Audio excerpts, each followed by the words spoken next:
Hi, Isha.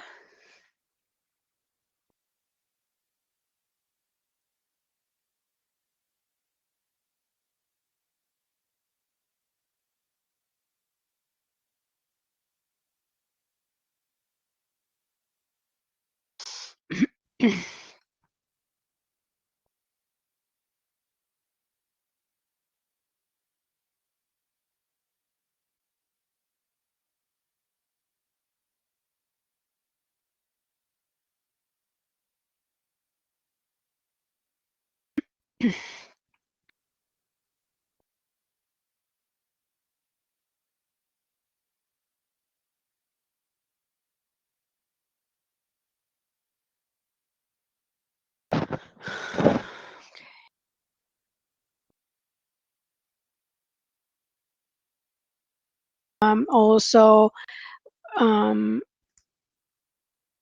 recognize to where you need to focus as we are going into the CIC exam. So you will find that through this exam, you will identify what are your weak spots too. And that way you can improve, because the end goal is getting to your CIC exam, right? So getting you ready for that, and then you can say, I got this. So that's not to, this is not about, this is not to cause the stress. This is to teach and help you learn. And then once you get to CIC, you don't have to stress at all. All right. So I think this is all we are gonna get. And if people start rolling in, that's great. So we will just start here with unit 8. So we kind of are past the midpoint in our course, and this is going to be next 3 lectures are going to be revolving around epidemiology, and epidemiology is going to be a really huge component on your CIC exam, as much as you think micro is, so is epi part. So you will see that your questions on CIC exam will be in probably 50% will be built out of micro and epidemiology. So we will go through this. It's going to be a little bit, I think for a lot of you, it's going to be a lot of new information. So we will go slow. And if you have any questions, we can stop and pause and review. And let's get started.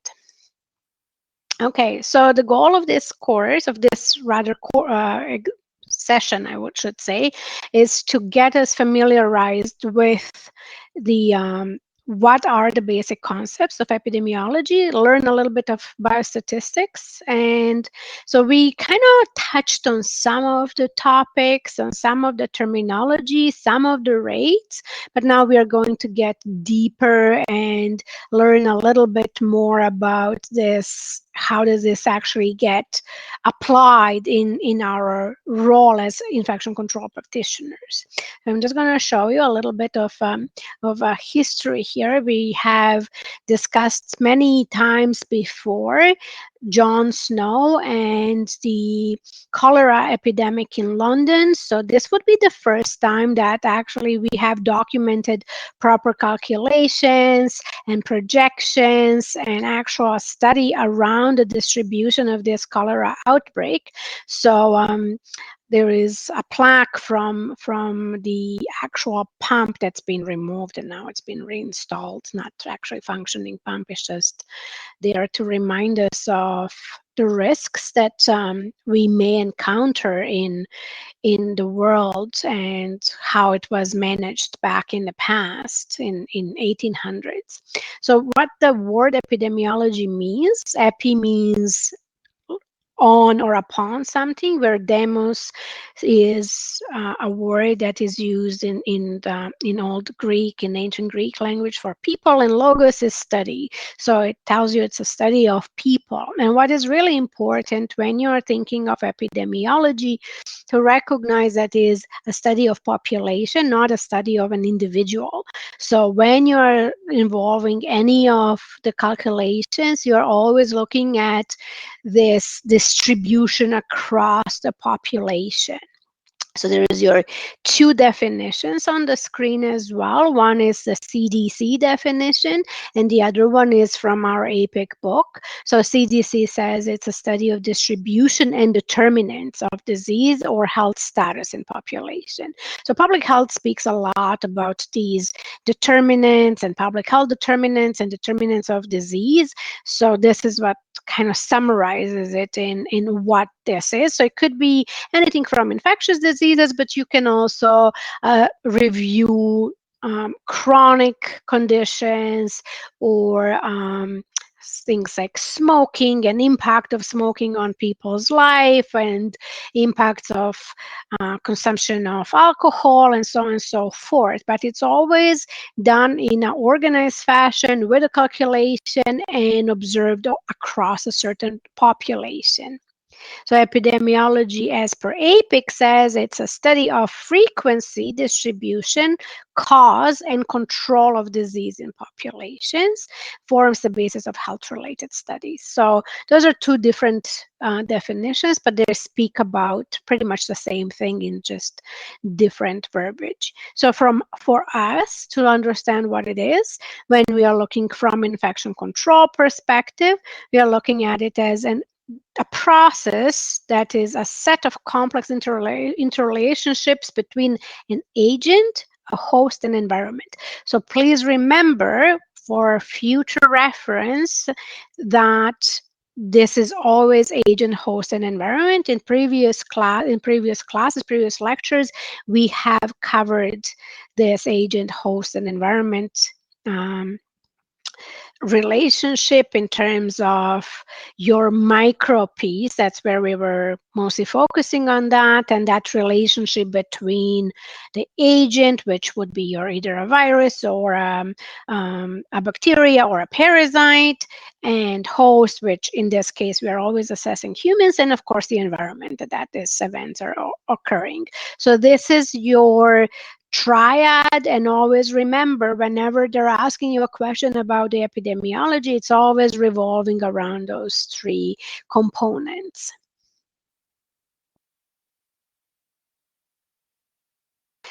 So goal is to understand the natural history of diseases and conditions that do develop the strategies for this prevention of and the prevention and control of the diseases. So the next thing that we will be also covering is how do we get there, and we are going to be in achieving these studies and reaching the ends of studies by testing the hypotheses. So you will find that anytime we are writing any paper or doing studies, we are always testing the hypotheses. So it's not proving one way or the other, but we are testing our hypotheses. When we start writing them, you write them as a null and an alternative, so we will get there as well.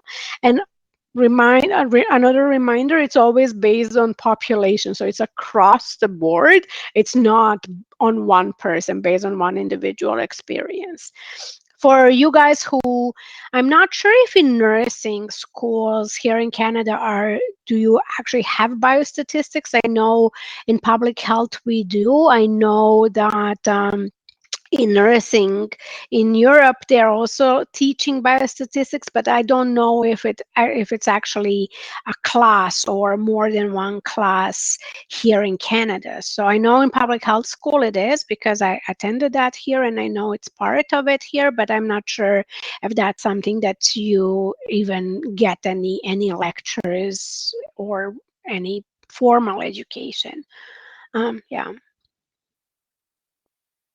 Okay, so you may not then remember the university days in term biostatistics, but I'm sure you're familiar with it. So that's what I learned in school. That was called biostatistics, and that's what we used to study when I was young.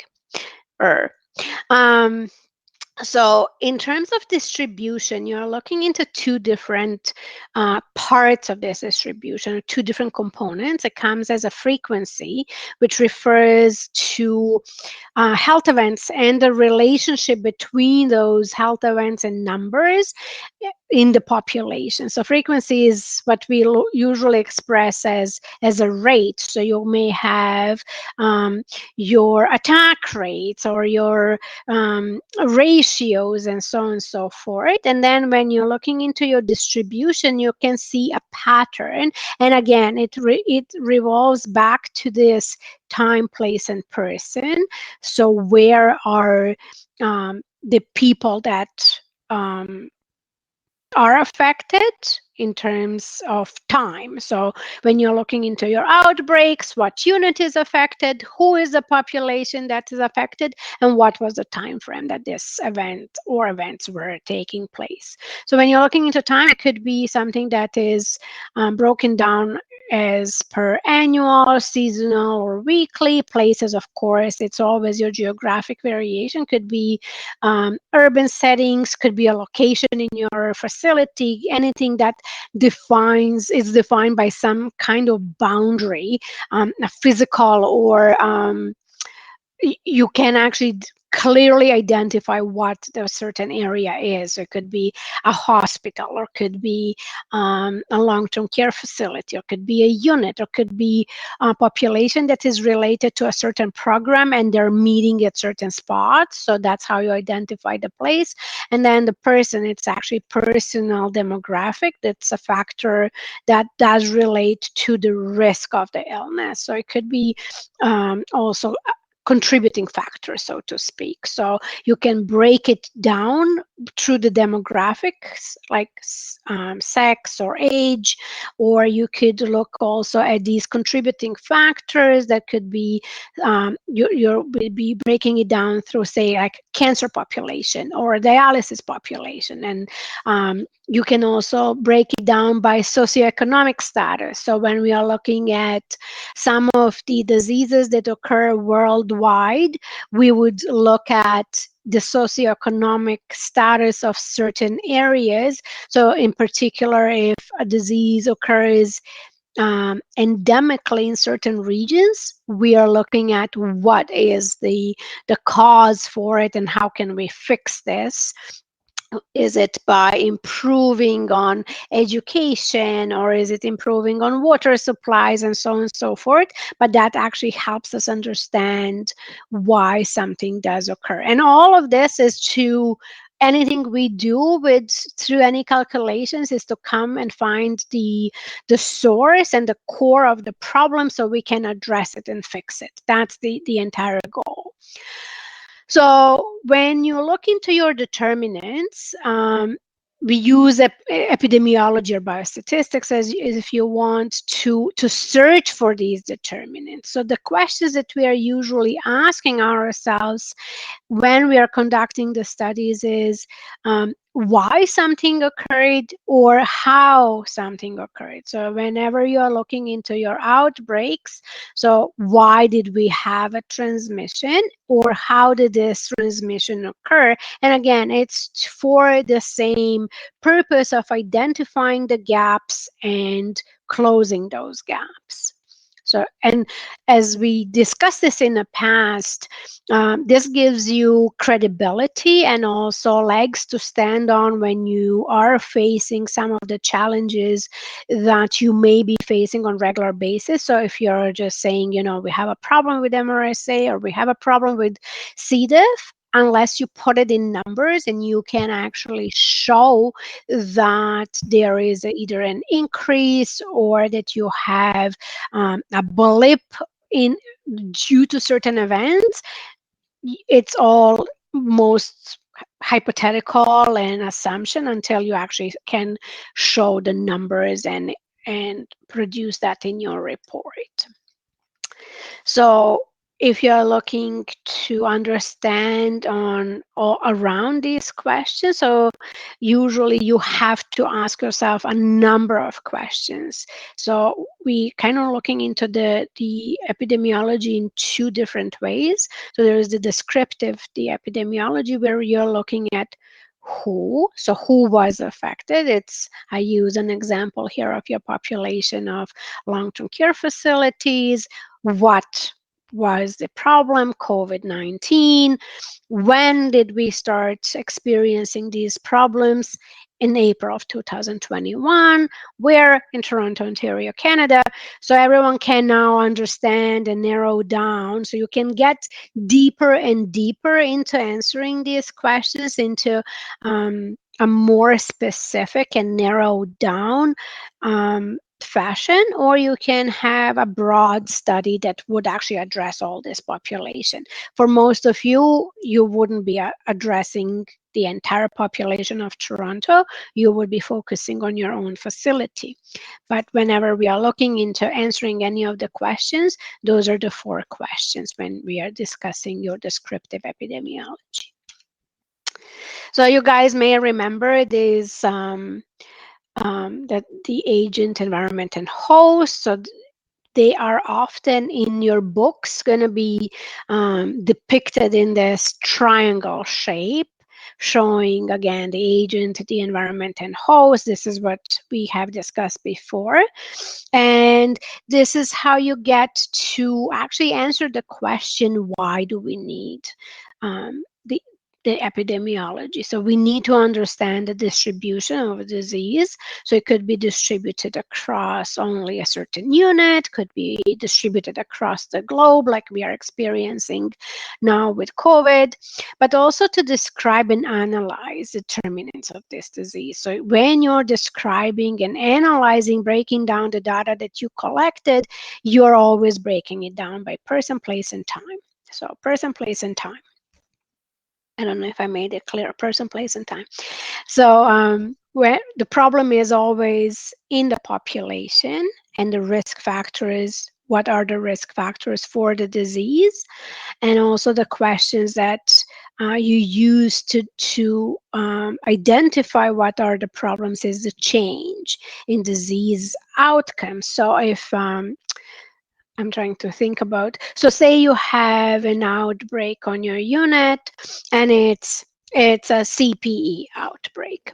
And now you're trying to understand what seems to be a problem. So now we know it's a CPE host, of course, it's the humans, and then you know what is the environment. It's either entire facility or it's one of the units. So now that you have that identified, you can start working on fixing the problem. So now when you say have identified the problem, we have discussed CPE is a water-loving organism, lives in the P traps of your sinks. Now you have invested time and educated your frontline staff not to dispose of organic matter down the hand hygiene sinks. You brought in your maintenance department to clean these sinks. So, and then you've done another round of testing. You've proven there is no more CPE growing in your P traps. Now you can actually look at something to compare and contrast. So now you know that the intervention actually has resulted in negative environmental specimens, but you still don't know whether this will affect the outcome of your patients testing positive.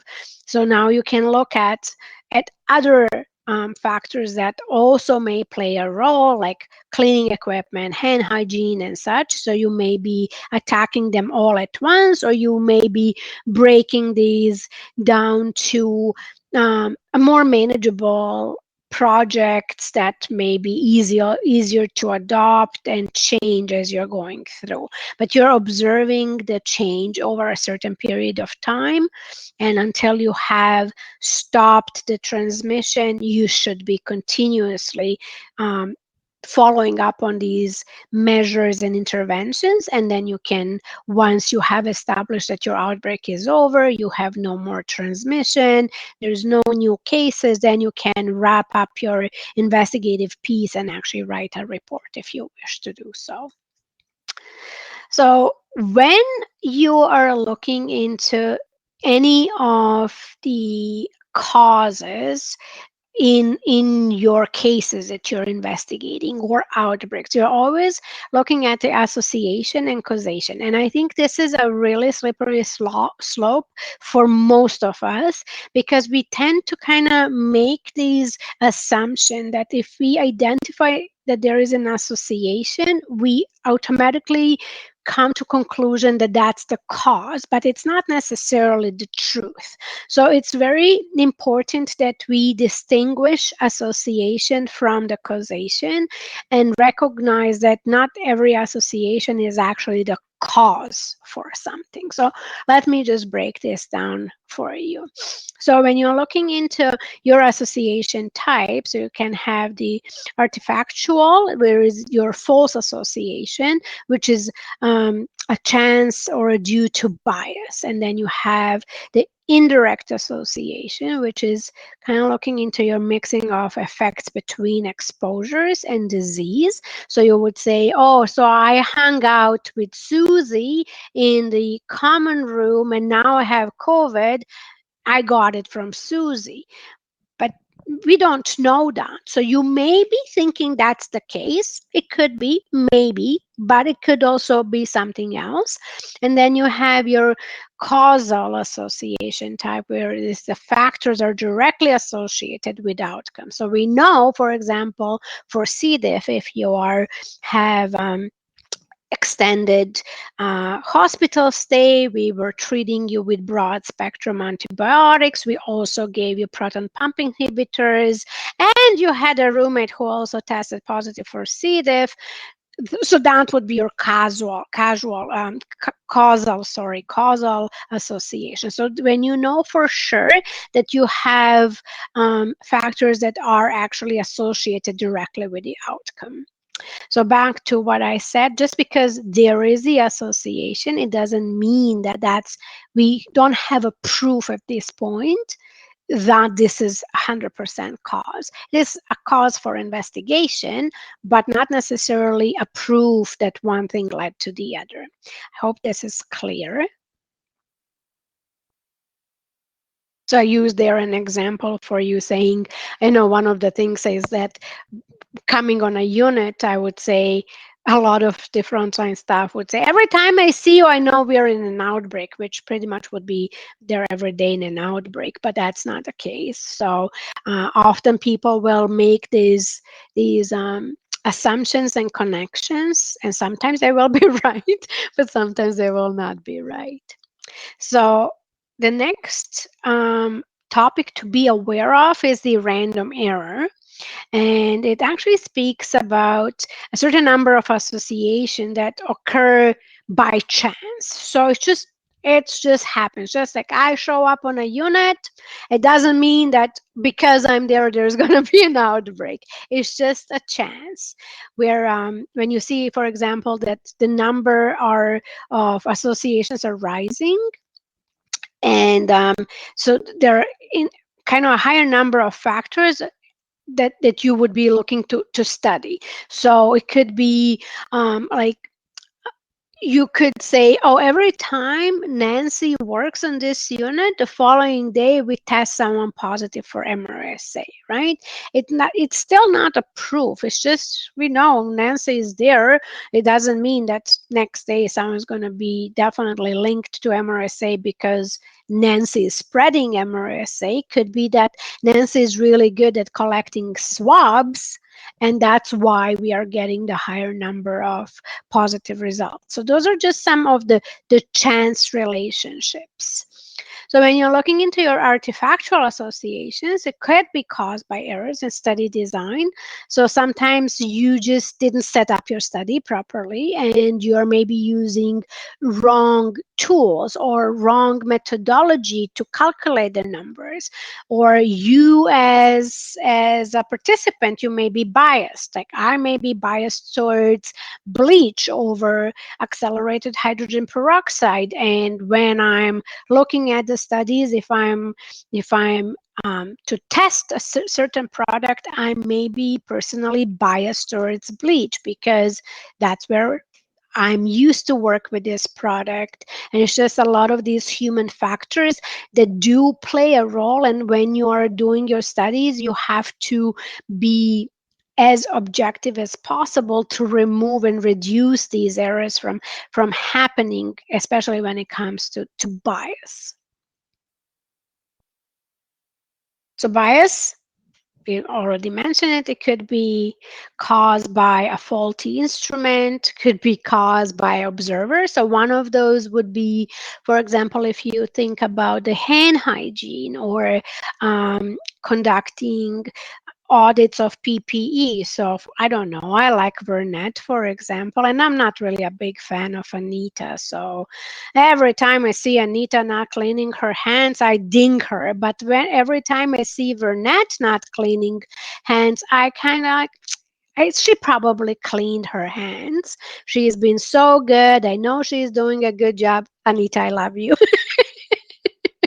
But so those are some of the biases as observer that do play a role. So it's important that every time you see something, you are very objective. So that was a more of a joke observation, but what really happens in real life when you're using humans, it's we tend to fill in the blanks. So if I actually didn't see neither Anita or Burnett cleaning hands, and I see them coming out from the room, and if they're not rubbing their palms together, I may assume that they didn't clean their hands, and I will give them a negative or a miss on the audit. Or if I see them coming out and they're rubbing hands, I will give them a compliance, where in reality I actually never landed my eyes on them using the alcohol based hand rub or using soap and water. So this is where it's important to not document incomplete observations as an observer, because that does play, as I said, bias. So it could be intentional, could be not intentional, could be something that is just because we're humans and that's how we function. Could be also your data collection methodology. So you could be maybe using not trained auditors, or your systems that you're using to collect certain data may not be of fine precision, for example, or your lab may not be reporting on everything. So if you're testing, say, during the flu season, some of the respiratory viruses, depending on the lab, you can get a report that includes, say, 7 different respiratory viruses, and then you can get a report that includes 19 different viruses. So are you missing something if you're getting only 7 viruses tested versus 19? Of course. So those are some of the things to think about what means bias. It could be, as I said, intentional, and could be unintentional. It could be completely invested in, I could be, say, hired by Clorox and working for Clorox, and I could be writing, doing a study and completely supporting Clorox because I'm employed by them. And this is also in relation to some of the questions that you may get in your CIC exam, is when you're looking into the quality of a study, is what plays important role is who wrote it. So it could be also that I'm a part of a business and I'm benefiting from advertising, so to speak, or writing a praise to a certain product in the research, where you as a reader, you don't really know who I am. And then if you research a little bit, you see that I am employed by such and such company. Other things to think about is also when you're doing your research, doing your studies, what particular population did you pick? So did you pick a right population to run these studies on, or did you actually pick population that may not be the best for you? Or are you mixing and matching different populations that are not necessarily going to be belonging together? Are you putting oranges and apples, so to speak? So all of these mistakes, all of these errors will actually affect the outcome, the quality of your study, and may actually affect negatively the end result. And you want to have the best results when you're writing your studies, when you're doing any of the research, anything that you do with humans, and you want to go out and present this, you want to stand behind it and say there was objective observation.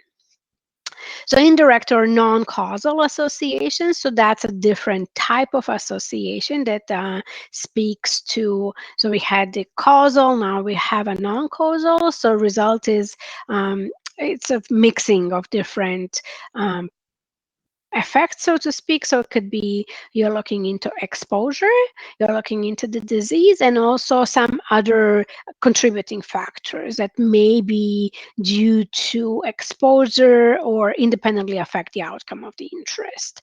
So could be something like completely unrelated that you may not necessarily capture in your observations.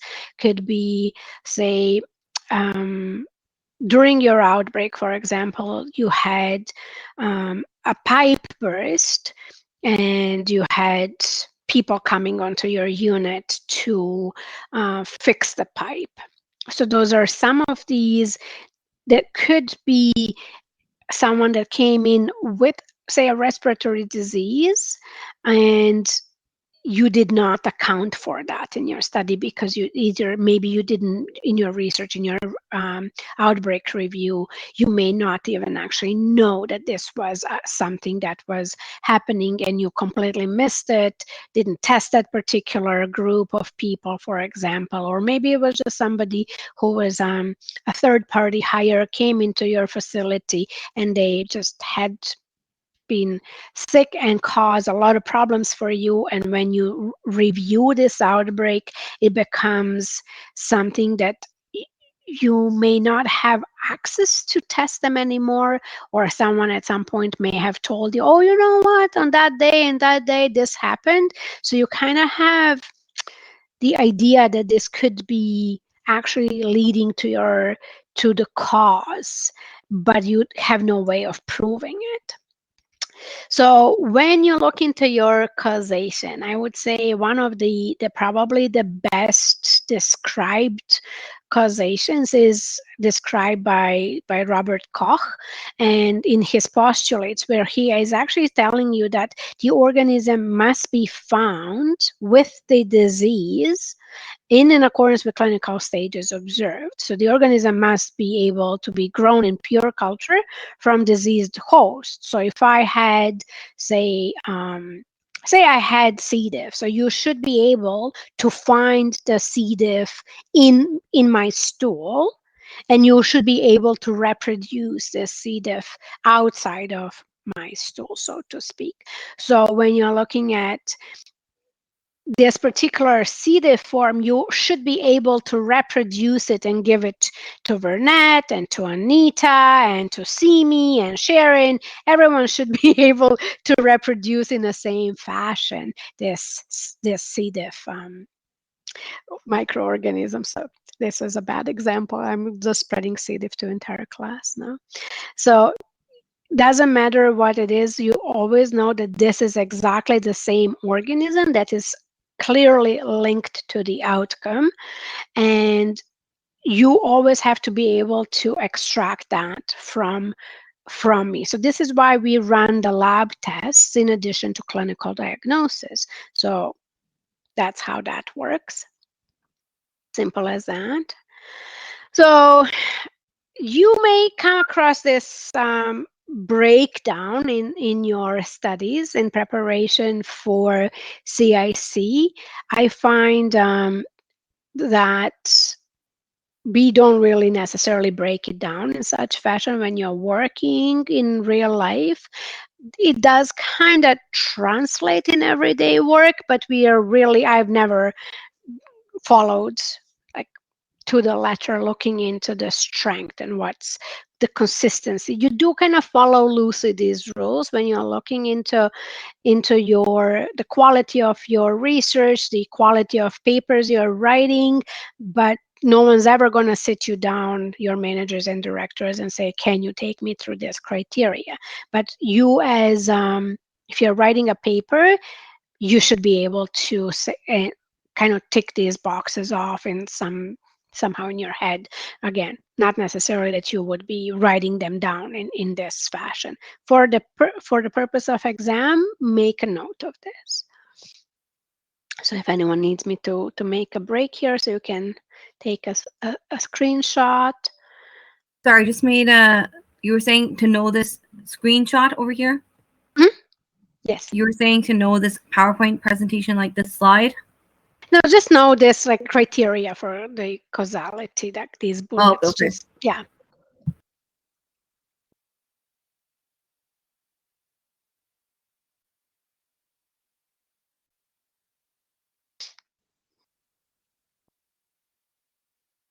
So this gentleman is actually the one who designed or defined the criteria for causality. So when you're looking at I would say in real life sense, you're looking into these prolonged hospitalization, use of broad spectrum antibiotics. For example, you didn't use a sporocidal in your facility for cleaning.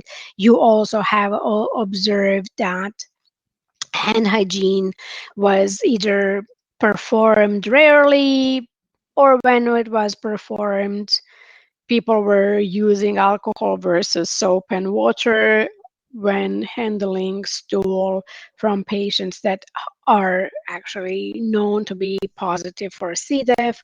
And of course, as an end result, you will have C. diff in this case.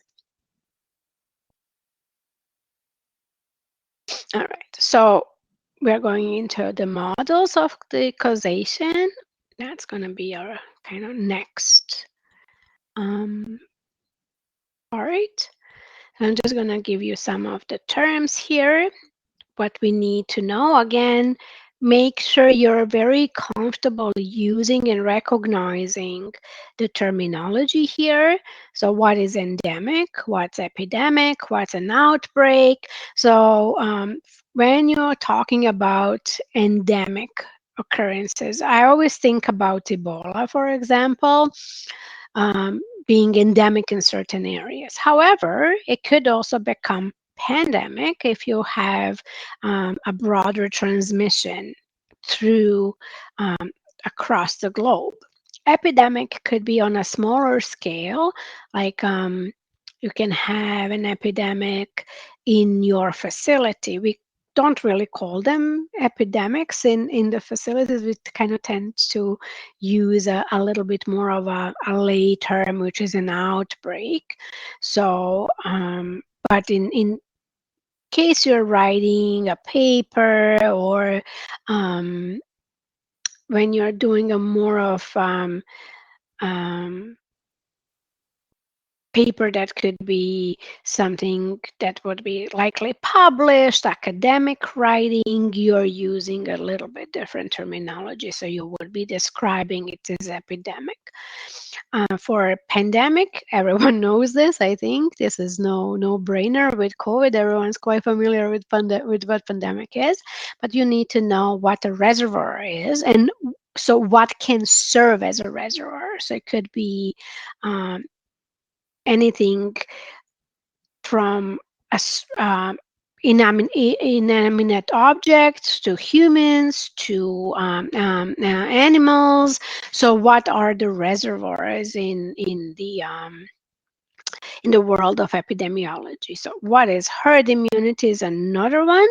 So we are working right now to reach that level of immunization in the population, to be comfortable to say we have reached the herd immunity, so everyone can mingle safely around, knowing that we have enough of that protection to protect the ones that cannot get vaccinated. Or usually we, in the past, before COVID, in my early age of studying this, we were always reflecting back to the pediatric population and immunizing children against like chickenpox, measles, and so on and so forth, and reaching that critical point where, because there's always going to be children who cannot get vaccinated for multiple reasons, whether there is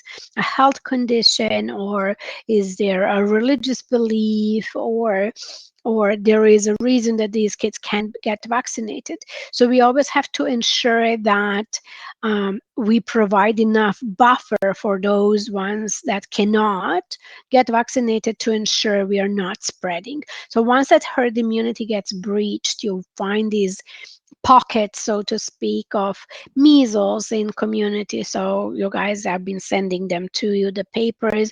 There is issues that have been happening up in Halliburton, Coberta, Pine Ridge Health Unit with immunization. If you follow news, that Kitchener area is also known for measles. You could almost say those are endemic pockets there with the measles cases that are happening in these areas, because the for whatever reason people are not vaccinating their children. That's beyond this discussion right now. So the next terminology that we will need to know for CIC, there is no ifs and buts about this. You have to know what they mean and how you calculate some of these. So rate, that's your numeric statement of the frequency. So it's usually expressed in percentages, and it's you can see that they're usually a certain event over divided by the number of individuals. So you guys, you were all really good with identifying, for example, the UTIs in relation to catheter use. So how are we calculating these rates? So what are the risks? And then in terms of a likelihood of the event occurring, and then what's the risk factor is a characteristic that increases this likelihood of developing a negative outcome. So there is an entire study that speaks about the risk perception, and it's actually not the same approach to this risk. This is something, risk is a rate that we calculate, where when we get into the risk perception, it gets a little bit more kind of fluffy, so to speak, in terms of more of a behavioral analysis of how people will perceive certain risks and whether they see them. So not to confuse those two. Then you have incidence and prevalence. And for incidence, that is your new cases that occur in certain populations. So it is always observed over a period of time.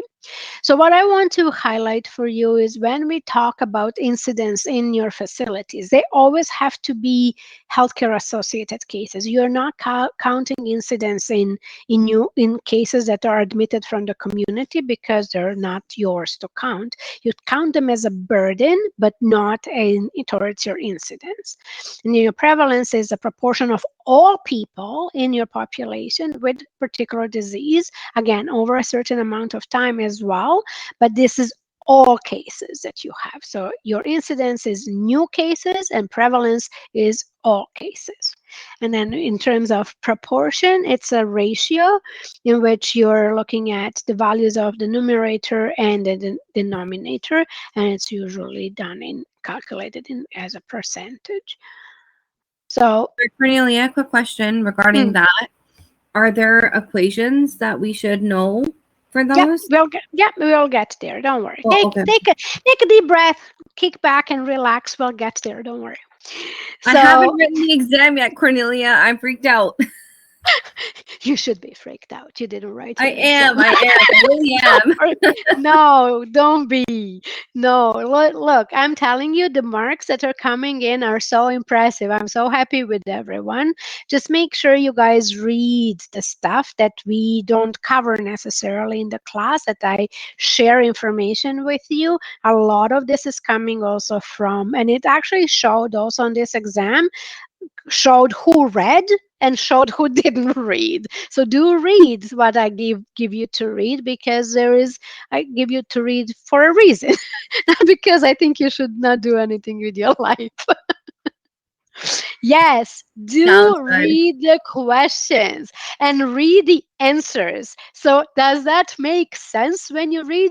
And I found that whenever there is a comment that I would say, you have 4 possible answers, and I say except, that's the only one that you don't pick. So make sure you understand your question, what is asking you. All right, so you guys know this chain of transmission. This is kind of our place of residence for infection control practitioners. We always refer back to chain of transmission and breaking that chain. So it when you are looking into any of the studies that we conduct, it's always with the goal to stop that transmission. So identifying back what would be the kind of low hanging fruit, what can we attack to stop the further spread. Okay, so your epidemiological studies, again, very, very important to know these for your CIC exam. They will definitely ask you to know what is a cohort study, what's a retrospective study, what is a prospective study. So I'm going to take you through this slide, but for your exam, there is no ifs and buts about this. You have to know this. You have to be so good with it when they give you an example in the exam and they say, here is an example of study. You have to know, is it prospective? Was it a cohort? Was it a case control? And they will ask you, which one is it?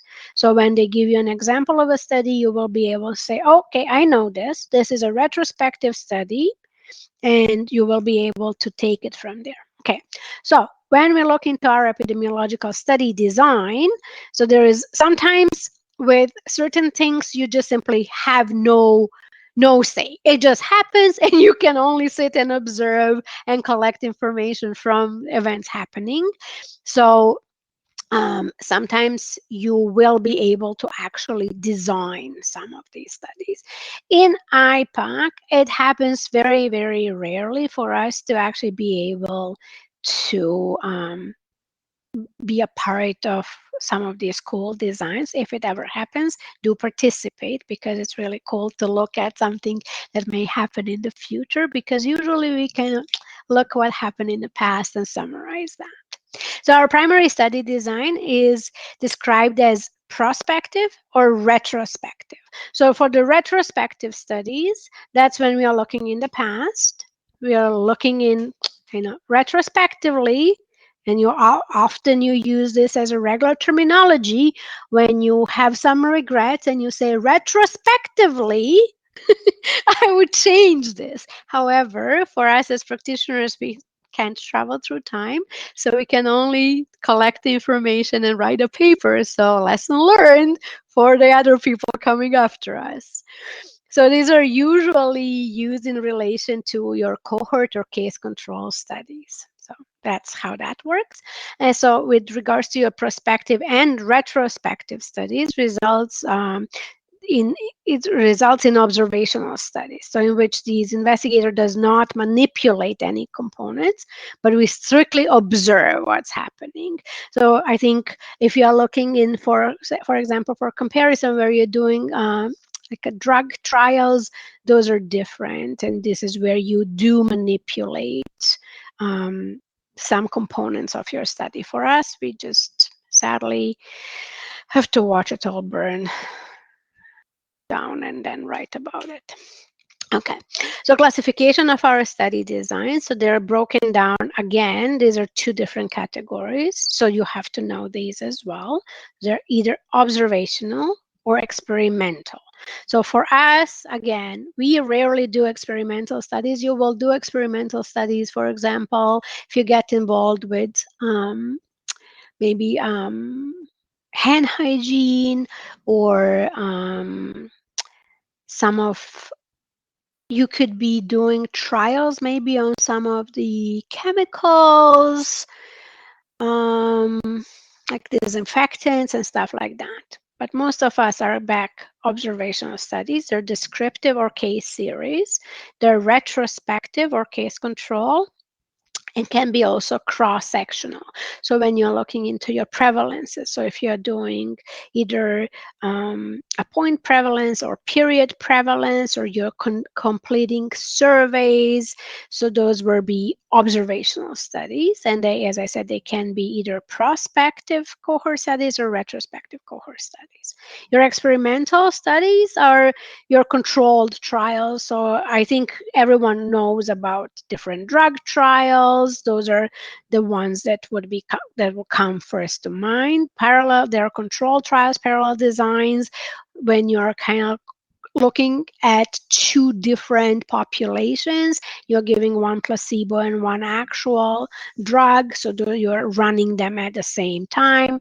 You can do sequential designs. You can do external controls and studies with no controls. So your observational studies, so cohort and case control, so prospective or cohort studies. So notice, prospective or cohort studies, they follow a group of subjects with a known exposure over time to determine which of the subjects will develop the disease. So for example, I have COVID, and you shove Anita and Burnett with me, and Suganda and Sharon, and then you observe these people whether they will get COVID. What's really interesting from IPAC perspective, we actually ethically can't be purposely shoving people into the room with me, knowing that I am actually infectious. Usually this happens, sadly, as a result of we didn't know, and now all these people have been in a room with me, but you would never do an intentional exposure to me. So those would be your prospective or cohort studies. And then you also have the experimental studies that also are prospective, but when you look at, if you look at these, the way they kind of run, you will see they're going in different directions. So you could look from the effect back to the cause versus actually looking from the cause to the effect. And in most cases, for us, we kind of look back. We already have a problem on our hands. Now we are trying to figure out what was the cause. So when you get into your case control studies, they're also, so you will see now that your cohort is prospective, where your case control is retrospective, right? So you can look back. Remember when I said retrospective, looking back, prospective is looking forward. So for your case controls, that's when you kind of look what happened in a problem here, finding where the where was the cause. So for example, you would be doing, again, as I said, you would be looking into these outbreaks that have happened in period in time, and you're looking back to investigate what caused that problem, right? So retrospective review of the event. So you could be going back and having interviews with staff. Mhm. Yeah, yes, yes. So that would be a good example of your retrospective studies. So there is, so I think for your prospective studies, you can do a good example would be looking into the people who have agreed to get vaccinated for trials, and they went knowingly got exposed to COVID to see whether that vaccine is working. So that would be your prospective study. And this is where, for us in real world that we work in the healthcare settings, we never get to do this because I would never put Vernette in a room with Anita if I know Anita has COVID, and just to see whether Vernette is gonna get COVID. So that's completely unethical and not something we can do in our setting. So these studies do have a place and use, but for us as practitioners, that type of thing you will not be doing on human subjects. So for example, you could be doing for your prospective studies where you actually do make a change and then look for the outcome, could be changing your cleaner or changing your disinfectant or changing from disposable wipes to microfiber. So you're doing this in the control environment and you're looking whether that is actually going to have an effect that you're looking at. But we don't run these studies on human subjects in the world of IPAC. So you can have both studies, but they're going to be a little bit different. So it's always, for us, it's always cool to look kind of what happened in the past by accident, not exposing anyone with intent. So that's the only time we can do. So if you were to do, say, if you were to do drug trials somewhere in one of the pharmaceutical companies, you would be doing these prospective cohort studies on human subjects.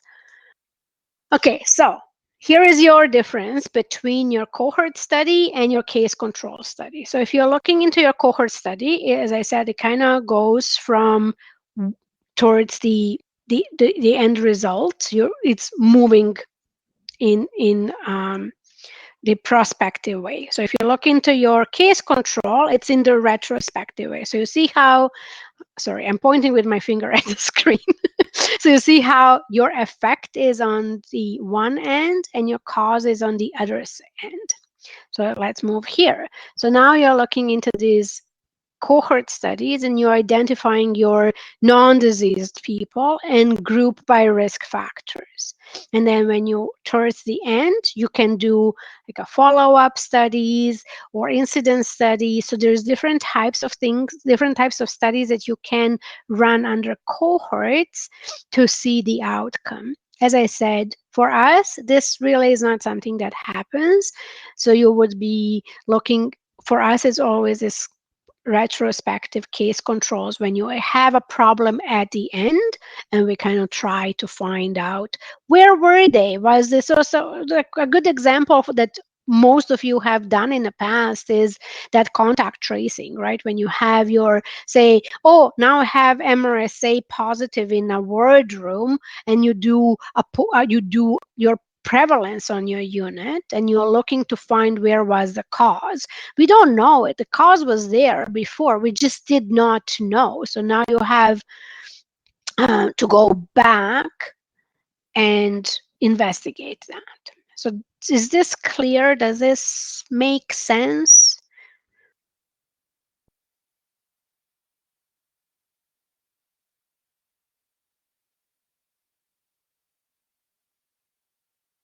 Yes. Okay, good. So I think for you, this case control study would be probably the best. I think most of you guys have dealt in the past with investigating MRSA and VRE. So you have suddenly Burnett has been with us for last 6 months, and we do our monthly screening, and now she is positive for, say, MRSA in this, for argument's sake. So you want to know, how did she become positive? Who was she in the room with? And then you are screening all her roommates and everyone she's been in touch with to find where was this cause.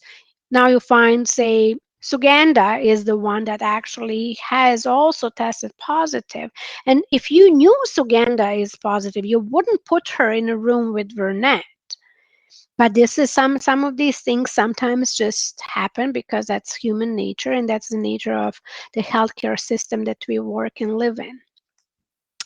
So the advantages and disadvantages of these studies. So when you look into these prospective studies or cohort studies, they're often more expensive. So you actually have to invest money in to run these. They're often long. They spread over a period of time. You need a large group of people to run them, and they do come with less bias. So that's the advantage of the prospective study.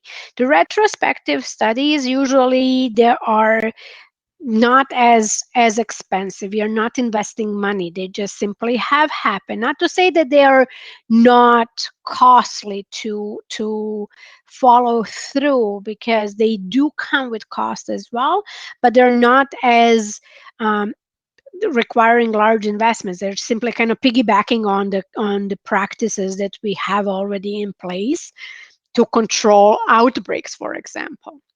Usually you don't need a large group of people to run these retrospective studies, and they're less time consuming for us, because usually at the point when we identify the outcomes, everything already has played out by this point. So we kind of just summarize the findings, if that makes sense. So those are the differences.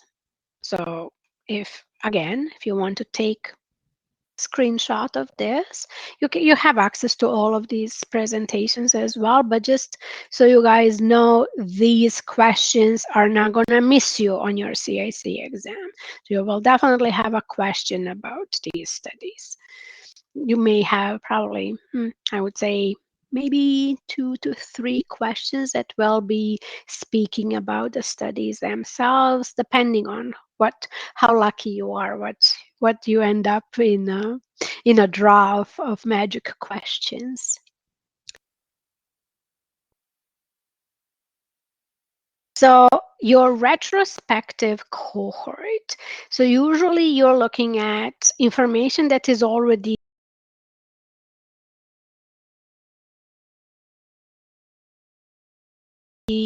there. So it's someone already has done some work around. You're tapping into existing resources. So it could be something like studies or surveys or questionnaires that have been distributed to either patients or staff. So often you would be going back, say, to patient relations. Will do quite a lot of surveys with the patient families or patients themselves, so you can kind of piggyback on their information as well and extract some of that information. It may not necessarily be always 100% fitting, so you may end up with using some of that information and then doing additional work. Usually we review patient charts, or if it does affect our colleagues, we are looking into employee records. So you and I would not be looking at this. This would be a collaboration with our occupational health department. Your infectious diseases physicians often can and will be able to take a look at this with no breach of privacy there, because they're the ones often who are following up also on the staff. In a few instances, you will have an occupational health physician in your facility, but in most cases, your ID docs will be following the staff. So you can actually ask them to review some of this for you and provide you with information without identifiers. So when we are looking into the retrospective cohort studies, usually we are looking into the quality. So you want to make sure that the information we are gathering is actually good quality information. So it's kind of garbage in, garbage out. So if the charts you're reviewing are not most impeccable collection of information, that's what you're gonna get. You will not get the best data out, and sometimes you know that, and sometimes you will account for that and put that in the description of your outbreak, that there is maybe some data points that are missing, or not necessarily the system doesn't support certain data collection. So you're aware of that, and you're bringing that up to the attention of your readers. Often you will have to take a look at these the follow-ups as well. So if there was an event that took place and then there was an intervention, so you're looking at the follow-ups as well. And then sometimes you will also be looking into these retrospective studies that are subject to bias. So I'm trying to think of a good example for you here.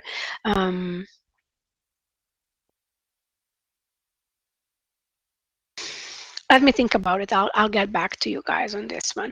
So if you're looking also at that, the retrospective studies also will allow the estimation of your perspectives alike. So you can kind of use information from your retrospective studies to make an estimate. So for example, based on the findings that we have, we can make an educated estimation in projections. For example, based on the numbers that we have seen of COVID in past year, we can assume what are the outcomes. So remember when we were talking about the antibiotic resistance, and we were saying, based on the findings that we know where we are sitting right now, if there is no interventions, we are expecting by 2050 a 40% increase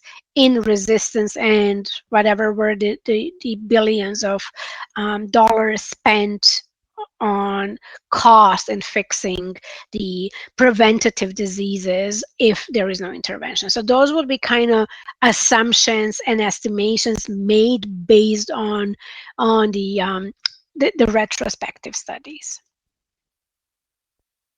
So here is an example here. So you have your retrospective cohort.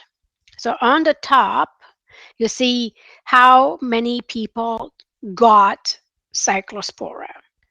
On the left, you have a description of the rows, people who ate raspberries. So in your A box, you have people who ate raspberries and got an infection. So you have 25 people who ate raspberries and got an infection.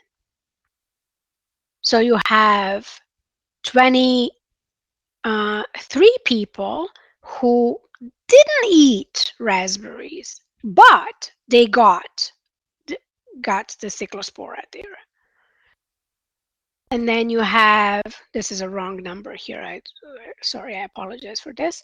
And then you have people in the B cell who ate raspberries but did not get sick. They didn't get cyclospora.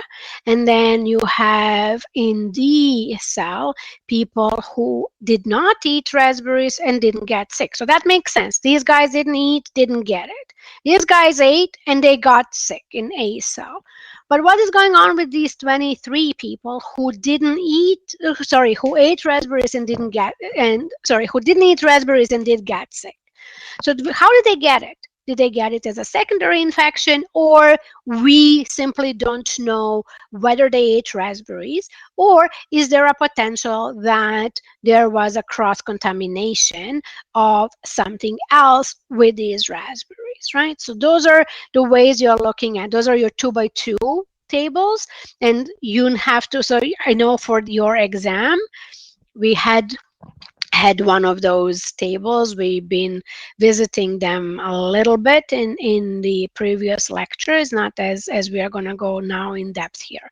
So when you're looking into your any of your rates or any of your calculations, you're always going to be looking into your attack rates, for example. That's what we are looking at. Your foodborne illnesses, you're always looking into these 2x2 tables. So we will get very, very comfortable using our 2x2 tables. Okay, so your cross-sectional designs. So you have your class, they're classified a population or group with respect to both outcome and exposure at a single point in time. They're usually used for disease description, diagnosis and staging, or describing diseases, process or mechanisms. The weakness for these particular studies is that subject to sampling or recall biases, they have a temporal order problem and can't estimate disease incidence or prevalence. So we'll get into that.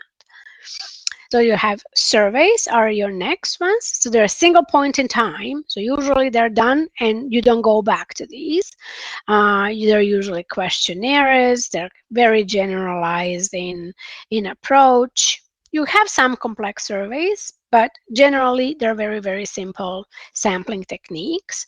And when you're looking into your more complex surveys, you're looking at designing around your target population, breaking it down by different types of population, could be broken down by income or geographic area, or they just pick them out randomly. So the systems that you're using for these surveys just randomly chooses your samples.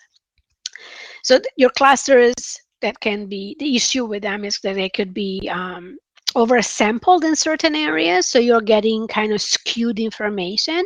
And then the other issue with them is also they do require a special methodology to correct for these variants. So for us, again, in real life, you don't run into these problems because our population is not vast in where we work, and usually we are the ones controlling who are we surveying, so you can avoid all of these side effects of your surveys.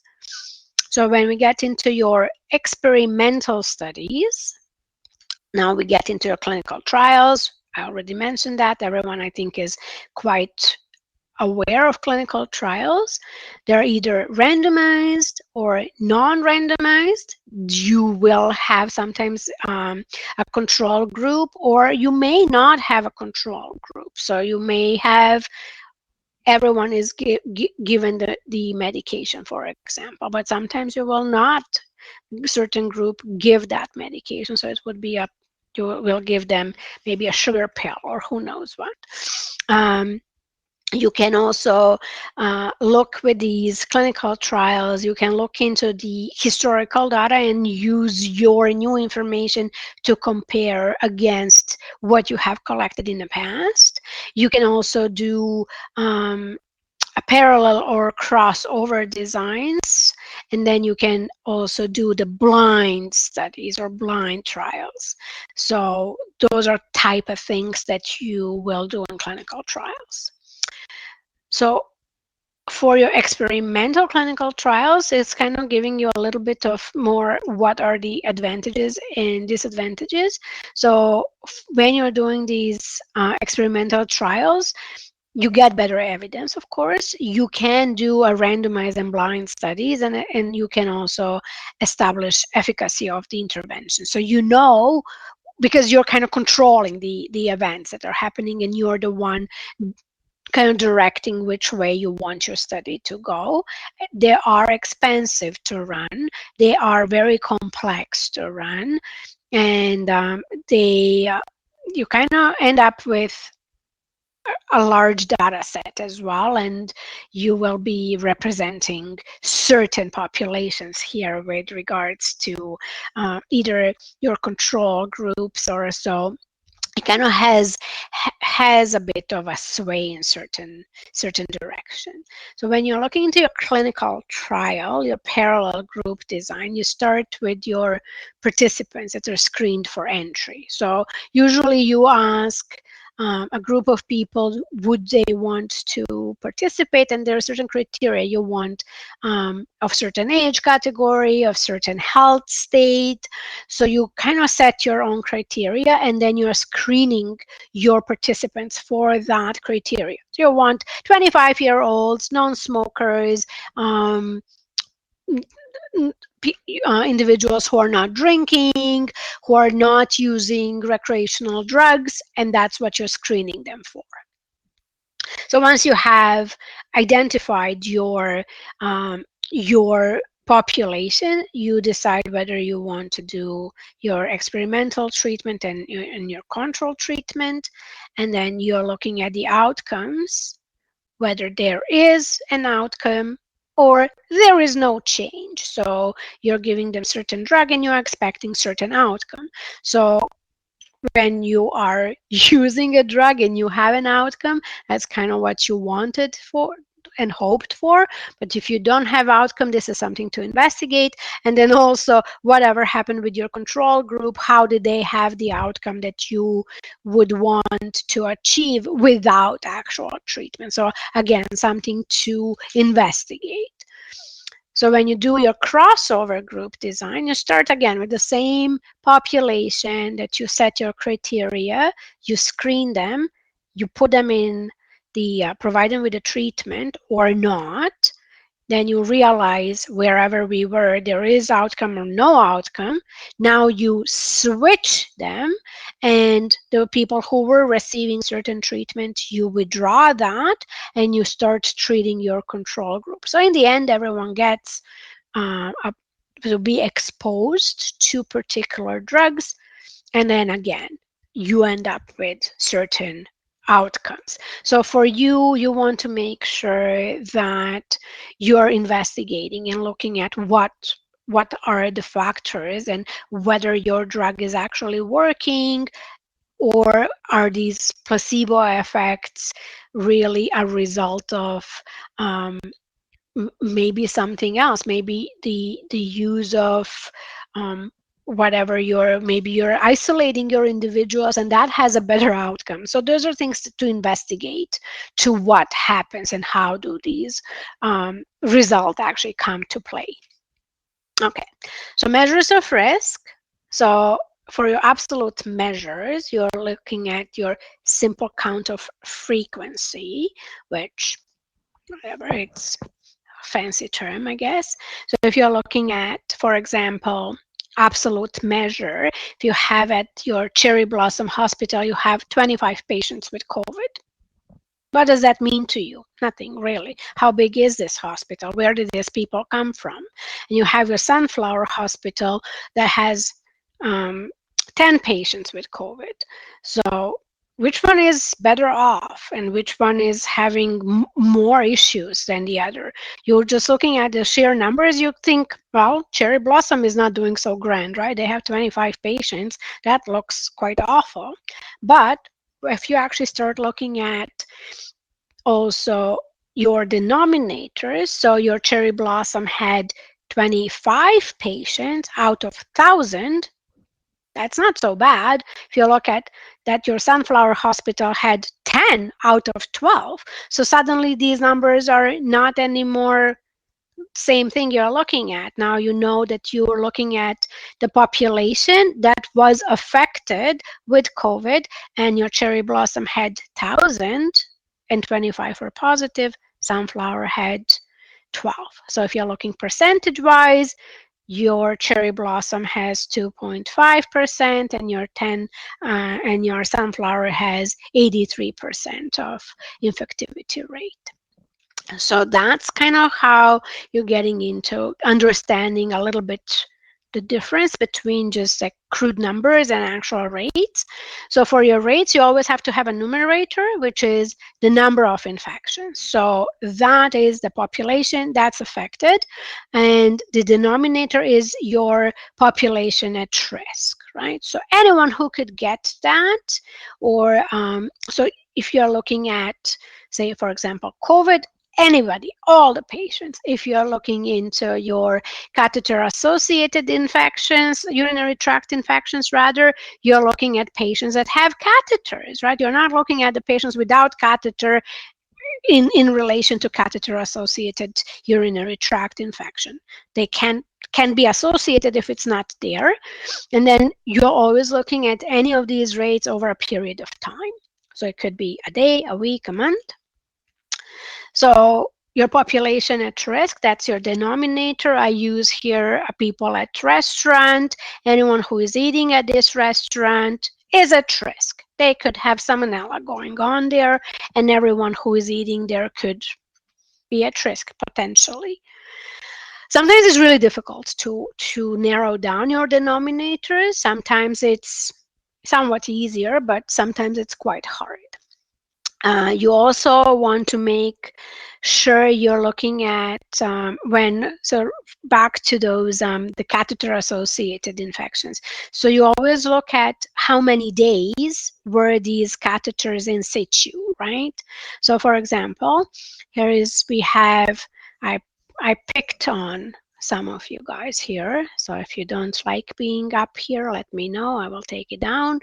But I picked on Suganda, I picked on Kyle, Sharon, and Tanya, and I don't think Tanya is here even. But so we were looking at however many days these people had Foley's in situ. So altogether, there is 27 device days for all across. So patient days may be different. They may be admitted. So say, for example, Suganda got her catheter inserted on July the 12th, and it was taken out July the 17th. She could have been admitted in May. We don't know from this information, so this is different. So when we are looking into your catheter-associated infections, you're looking at however many device days were there. So what Tanya was there from the 14th to 23rd. Kyle was with a Foley from the 13th to 18th. So you're looking at these particular people with the catheters in situ, and you're looking at the device days. So all of these days are counted for. That's okay, Kyle. We are taking it out on Sunday. Don't sweat it.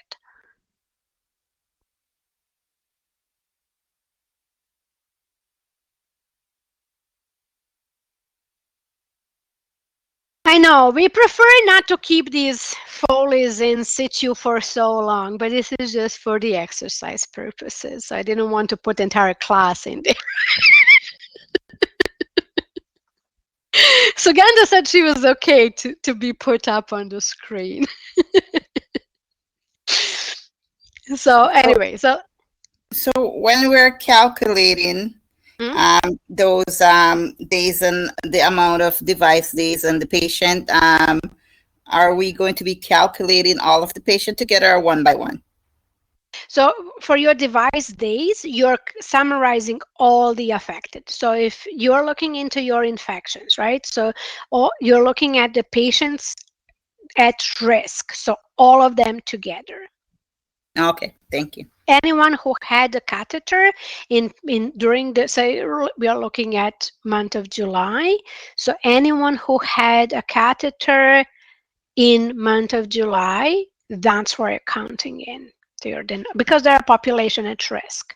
So for example, Angela, she didn't have a catheter, so she doesn't, not that she doesn't matter, but she doesn't really matter for this purpose of our accounting for the looking for the denominator days. So usually, depending on the system, Kyle, you may have sophisticated systems that will document. But again, it's whatever your frontline nursing staff does, whether they're entering this or not. Good way to get that is also asking, because they do have under cardexes, they will have that documentation. You may not have it always electronically, depending on what systems hospitals are using. No problem. So when you get into your measures of association, so we are looking at these little guys. So you will have to know the ratios, proportions, relative risk, and odds ratio. So a ratio is a value that's obtained and divided. So you have your numerator and your denominator. So that's the ratio. I think it was Sharon that sent me that. Was it gonorrhea thing that she sent to me? I think yes. So that was this was a really good example of ratio. So maybe we can share that with the rest of the group, that particular assignment, so they can see how these questions actually can look. I found that really a very complex what you shared with me, and I don't expect anything like that to be on your exam. But I think it's a good exercise just to kind of get comfortable in recognizing how to do this. So if you have, say, for example, ratio of cats, like 10 to 5 10 cats to 5 dogs. So you can, how do you express this? Like, we don't usually go talking about 10 to 5. So you bring it down to the smallest possible. So you're looking at 2 to 1, right? So there is 2 cats to 1 dog. It's the same thing like 10 to 5. It's no different, right? But if you want to say how many dogs to cats, it's a 1 dog to 2 cats. Not that I prefer cats. I love them just the same, but I just use this for an example. I'd like to have 10 of each. My husband disagrees. That's why we don't have any. So when you're looking into your proportion, Cornelia. sorry, what you want to be the cat lady? You need to get some new headbands with the cat. Oh my gosh, I want a naked cat. Yeah, you saw your poop one. Yes, I want the one that is compatible with bleach wipes, so I can wipe it down. No, don't do that. That's crazy talk here. So when you're looking at your proportion, so you have 2 dogs and 2 cats and 1 dog, which is total animals is 3, right? So now when you're looking at the proportion, it's a fraction actually. So you have 2 to 3. So it's 2 cats out of total of 3 animals, right? Does that make sense? So we had 2 cats, 1 dog. Total amount of animals is 3. Proportion is 2 cats out of the total of 3 animals, or 1 dog out of 3. So when you usually we would say 1 in 5 males likes to watch baseball. Probably the stat is wrong, but I just kind of throw it out of my head. Or 4 out of 5 women enjoy shopping for shoes. Maybe a wrong information. I don't know, but that's usually how you will find these. So that's a proportion. It's 4 out of 4. Sharon agrees. It's all women like to shop for shoes. And then when you're looking into your relative risk, it's a ratio, right? So it's back to that 2 to 1 type of thing of a probability of an event or a disease occurring to exposed group. So again, look back at these. So we are looking into the number of device days and the number of cases of an infection. So those are your, and then odds ratio, again, odds ratio and relative risk you get from the table, 2x2 table, the calculations.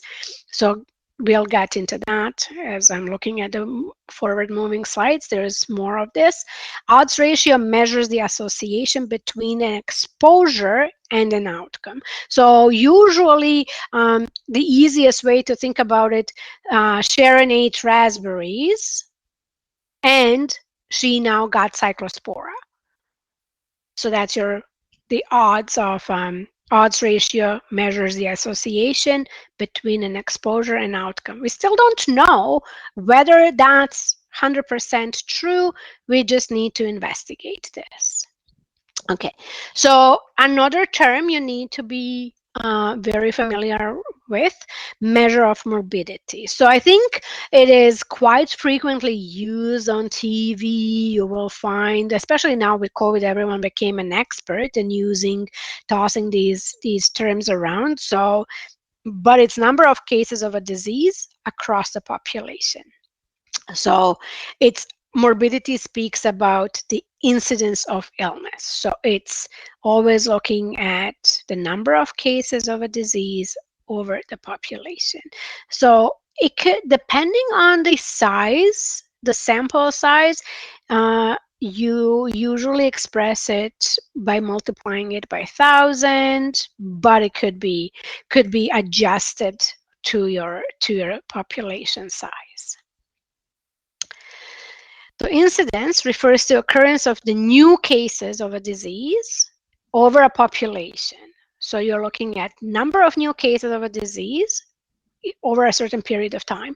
So say we have 5 MRSA cases in month of July, and then population on over this, you would be looking at your patient days, for example, in this case, and would be for the month of July.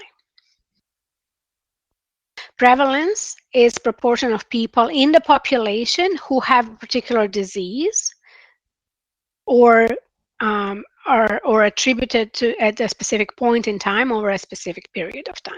So you will include all cases, new and all. Everybody who is on your unit with MRSA, whether they're from July or March, that's your prevalence. But they have to be all on the same geographic area and capturing in that period of time. So you may have somebody who's been with you forever and ever. You will count them into prevalence, but you need to know you only count them once. You don't count them for every time. So it's only once you count these cases. Okay, so you will not be counting them like. So if they say from April, May, June, July, so you count them only once, not 4 times. So when we start looking into your prevalences, this is where you probably get a little bit more comfortable with the terminology. It's either a point prevalence or a period prevalence. And point prevalence is when we start investigating cases, and we will be collecting swabs, for example. So you do a point prevalence, and you will be collecting certain specimens in a certain population. So it could be on the unit, or it could be a side of the unit where you have a problem, or you could be looking at maybe just the ward. You could be looking at things like entire program, depending on what are you looking for. And then your period prevalence, it refers to a prevalence that's measured over an interval of time. So when you're looking into your point prevalence, is a point in time, where your period is over a interval of time. So it's, again, number of all cases of a disease over the population. So if you want to summarize for a month or a year, you're looking at all your patients that were there in that period of time. Your attack rates, usually I find them been using them in the past quite a lot for the investigation of foodborne illnesses. So you find it's a count of new cases over a number of people at risk. So when you're looking into your attack rate, so you had so say we all got together and decided to have dinner and do a potluck. So Burnett brings food, Sharon brings food. Sharon likes her cyclospora. She brings some strawberries. Marina tells her not to bring strawberries because Marina read that article and knows how bad it can be. But Sharon is adamant she's bringing the strawberries. Pavlova, for example. So we all eat pavlova. So we are all at risk, but only few of us get sick. So it's the number of us. So say, for example, I got sick, Jagdeep got sick, Vernette and Kyle. So that's 4 of us. And how many of us? It's 19 of us is right now in the class. So 4 over 19, multiply that by 100, and that's your attack rate. You know what? That may actually resolve the problem with the cyclospora if you put them into champagne. So I think I hope this is clear how you guys calculate this, and it's expressed as a percentage. You can use this also for your VAPs or CLIs, but in my life, in my role, I use this mostly for the foodborne investigations. So your 2x2 table. So I don't know why I keep putting this wrong number down at 848. That's not the right number there, guys. So again, the columns and then rows. So you have A, B, C, and D cells. So when you're looking into your table, you have people who ate raspberries and got sick, people who didn't eat raspberries and got sick, then people who ate raspberries but didn't get sick, and then you have people who didn't eat raspberries and of course didn't get sick. That would be like Leonard. He wasn't with us, he didn't eat raspberries, he would be in this D cell. So he was not really. Oh, there's Leonard. Sorry, Leonard. You're invited too into the party. You can get also a cyclospora as well. I missed you there. So when you're looking into the formulas, they're on your right hand side. So you can see that we are speaking here now, getting into this terminology of sensitivity and specificity. So when you look at your sensitivity, it's a number of true positives, which is the ones that ate and got sick, over the number of the cases with the disease, and then you multiply that with the 100. And then the specificity is the number of true negatives, so people who didn't eat and didn't get sick, over the total number of people without the disease. So your relative risk and your odds ratio, there's different formulas. Yeah, okay, so I would just say, think about every time you're trying to break it down, make it something that is more relevant to your thought process. So for me, I always think about like gatherings and however many people would get sick, and how would you how would you kind of make it more relevant to something that kind of is closer to your everyday life. So you can always think about us getting together and you're making us that pavlova with raspberries. Maybe Leonard didn't want to eat that pavlova. He decided to just have chicken, for example, and didn't want any dessert because he's watching his waistline. So he was a lucky guy that didn't get any of the exposure. All right. So when you look into your relative risk, so it's a measure of association between the exposure to a risk factor and the disease.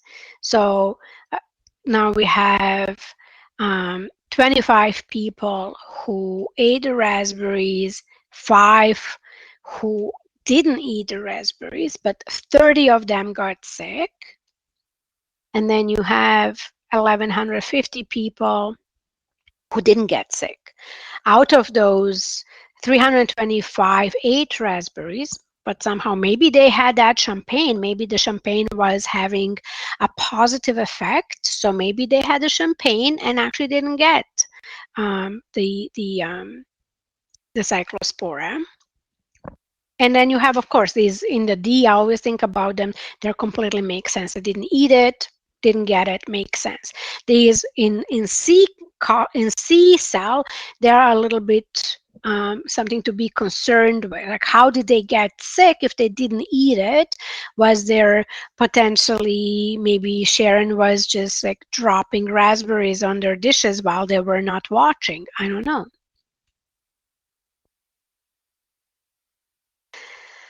So this is how you calculate. There is, like, I use the actual numbers and show you what it is. So your relative risk is 11.7. And when you are interpreting this relative risk, it tells you that a relative risk of developing cyclosporiasis is 11.7 times higher in people who ate raspberries in comparison to a population who did not eat the raspberries.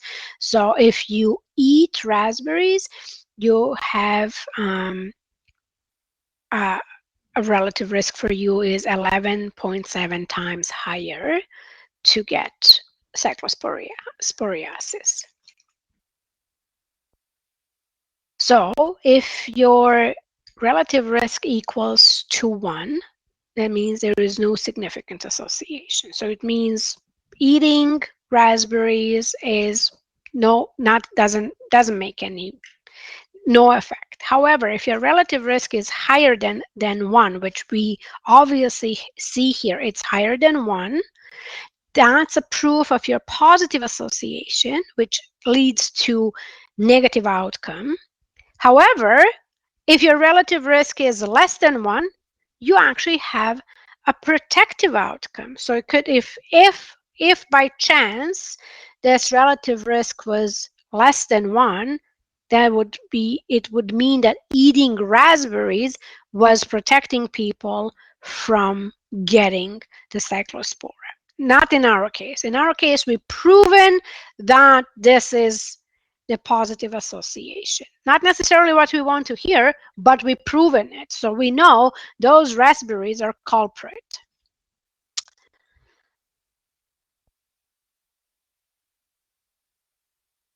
Okay, so odds ratio. So that's, again, you're using the same 2x2 table, and you're always looking into your cells as A, B, C, and D, and you're always looking into columns and rows. So you have people on who ate the raspberries and people who didn't, and then you have people who got sick and people who didn't get sick. So let's see what's the odds ratio. So it's an outcome that will occur given a particular exposure compared to the odds of the outcome occurring in the absence of that exposure. So now we are looking kind of in a reflective way. So now you're looking kind of cross. So you're multiplying your people who are true positive. So they ate it, they got it, you're multiplying them with true negatives, right? So odds of association of developing cyclosporiasis is 12.7 times higher in people who ate raspberries in comparison to population who didn't. So now we also know, so it's very similar the way we are looking at it. So if the odds ratio is 1, there is no significant association. So if it's over 1, there is a positive association.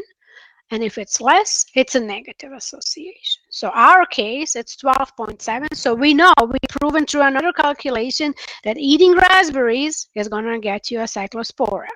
Not that we want that. Okay.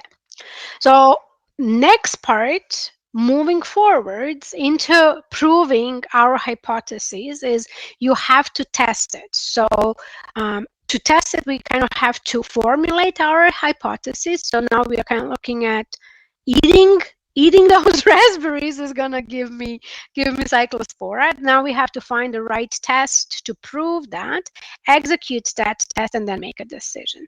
So for example, we can say, oh, look, I put Marina and Burnett into this case here. So we can hypothesize that Cherry Blossom Hospital is way better off if Marina is their ICP or Burnett. But the problem is we really can't measure that. We're just kind of like, meh, saying this because we like Marina better than Burnett. So we are thinking Cherry Blossom is rocking it having Marina on their side. What we cannot hypothesize is who is better, Victoria's Secret model? Is it me or Giselle? Because that can be measured, right? We can. So back to when you're looking into into your hypothesis, you want to make sure you're able to measure. So if you're looking to measure the success of the Cherry Blossom Hospital, you can be looking at, was there actually less of HAIs or less of the outbreaks when Marina was their practitioner versus Burnett? So again, not that's the best way to really express this, but I'm just trying to make it more relevant to you. So you need to be able to put it in numbers in order to measure something.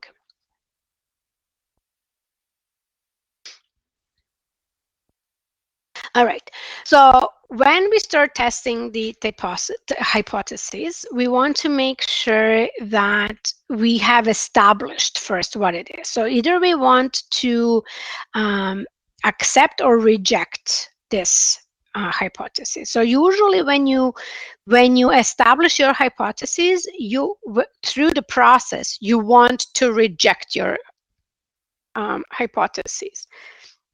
So your null hypothesis, which are whatever you decided on that you're testing, your values are equal. So there's no change in it. Your alternative hypothesis, usually you will see it as HA or H1. I find it's more frequently written as H1, is different values from your hypothesis. So when you start looking into analyzing this, so you're looking into the probability the difference does not reflect a true difference, and it's only due to chance. So when if you guys have seen the bell curves, right? So the p-values of 0.05 means that 95 out of 100 times your estimate was truly significant. So if your p-value is less than 0.05, it means it's statistically significant. So a p-value, if the null hypothesis is true, the probability you would find a difference is extreme or more extreme than what you have observed. So let's break this down moving forward. So your p-value is a probability calculated assuming that your null hypothesis is true.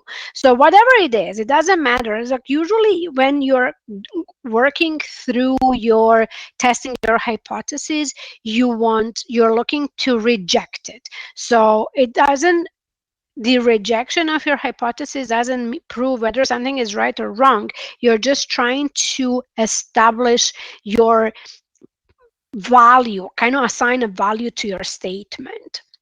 So you're looking into the statistical value of your statement, so to speak. So if you are looking back to your p-value, it's your probability. So you're looking into assuming that your null hypothesis is true.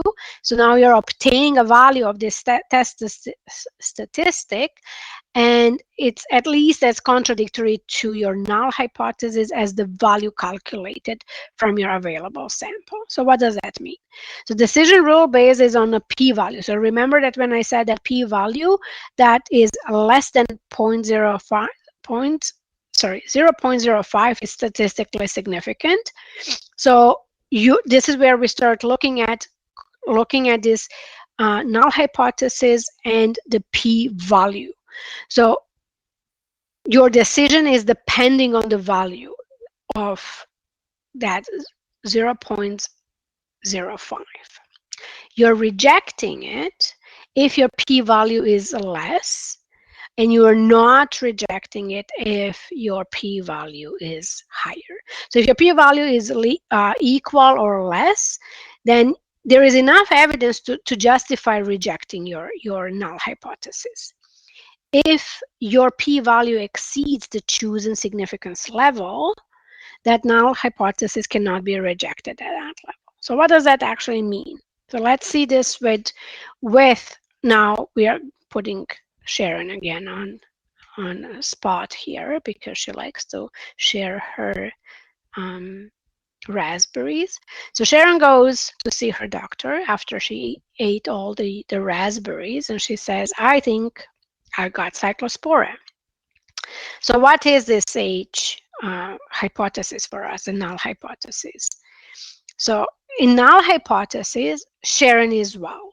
The alternative hypothesis is Sharon is sick.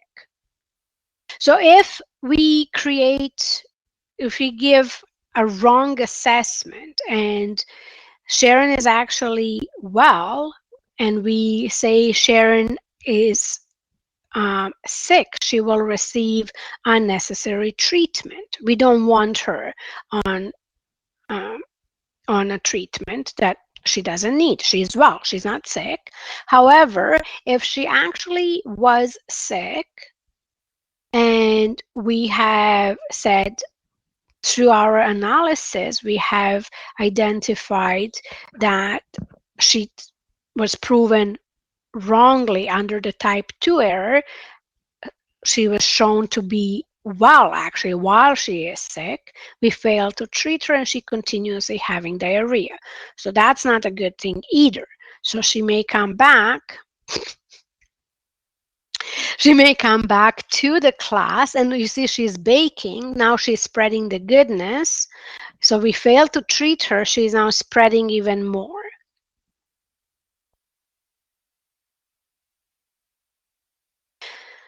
Okay. Yeah. So now we get to test our hypotheses, right? So these are, do you see? Yes, you see. So these are the regions that we are rejecting. So you're looking into this when you're testing your hypotheses, these p-values, you're either getting, these are the confidence levels, right? The level of significance. So when you're looking into these bell curves, all your data that falls under the rejection regions is what is identified as a level of significance, so to speak. So it actually defines your unlikely values if your null hypothesis is true. It's called a rejection region or sampling distribution. So you can do as your typical values. You will get either 0.01 or 0.05. Most frequently you will find is 0.05. So how does this look in your 2x2 table? So you have your null hypothesis is that Sharon did not get cyclospora because we don't want Sharon to be sick. However, there is your 2x2 table that tells you whether she is well or sick and whether she got the cyclospora. So back to your A, B, C, and D cells. So when you're testing your hypothesis, if your null hypothesis is true, it tells you, and you accepted your null hypothesis, that's your correct interference. So you see down at the bottom, it says false positive and false negative. So those are the columns that are showing your false positives and false negatives. So you don't want you don't really want any of the, neither false or positive or false negative. But in this particular case, if it seems like it's more threatening if we got a false negative for Sharon, she will continue to be sick and spread it further because we did not stop it by treatment. So those are your type 1 error and type 2 error. You guys, I remember I was showing you last week that gentleman that was in the doctor's office, that he was sitting on that stretcher and the doctor delivered the news that he was pregnant, where the other lady was sitting with her OB and she was obviously pregnant, and that was your type 2 error where she was receiving a test result indicating that she was not pregnant. So again, you can see there is a cat there in the window, completely intentional.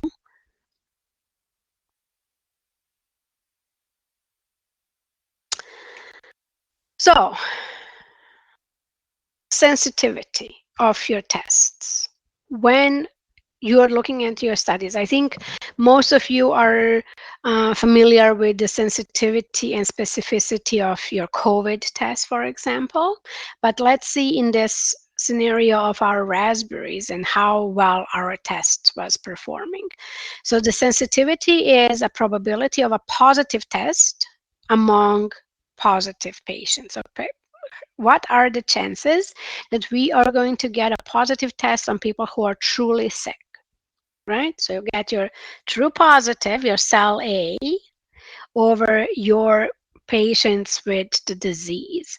So those are these 25 over 30, and then you multiply that by 100, and there is 83% probability that we will get a truly positive people tested positive on this result.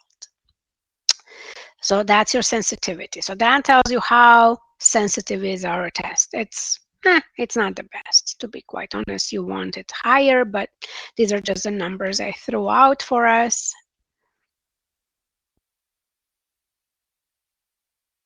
So your type, the errors are not necessarily in relation to rejecting the hypothesis. It's kind of more of an outcome, really. So if you have either accepted or rejected the null hypothesis in certain ways, that's how you get your type 1 or type 2 errors, right?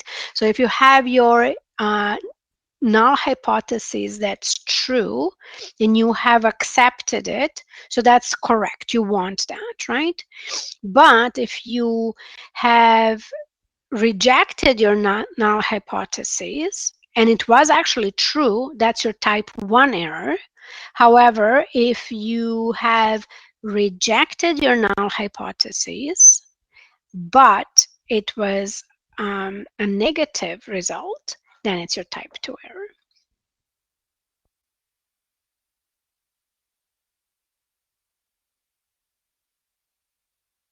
Okay, so sensitivity, we have covered that. Let's now go into the specificity.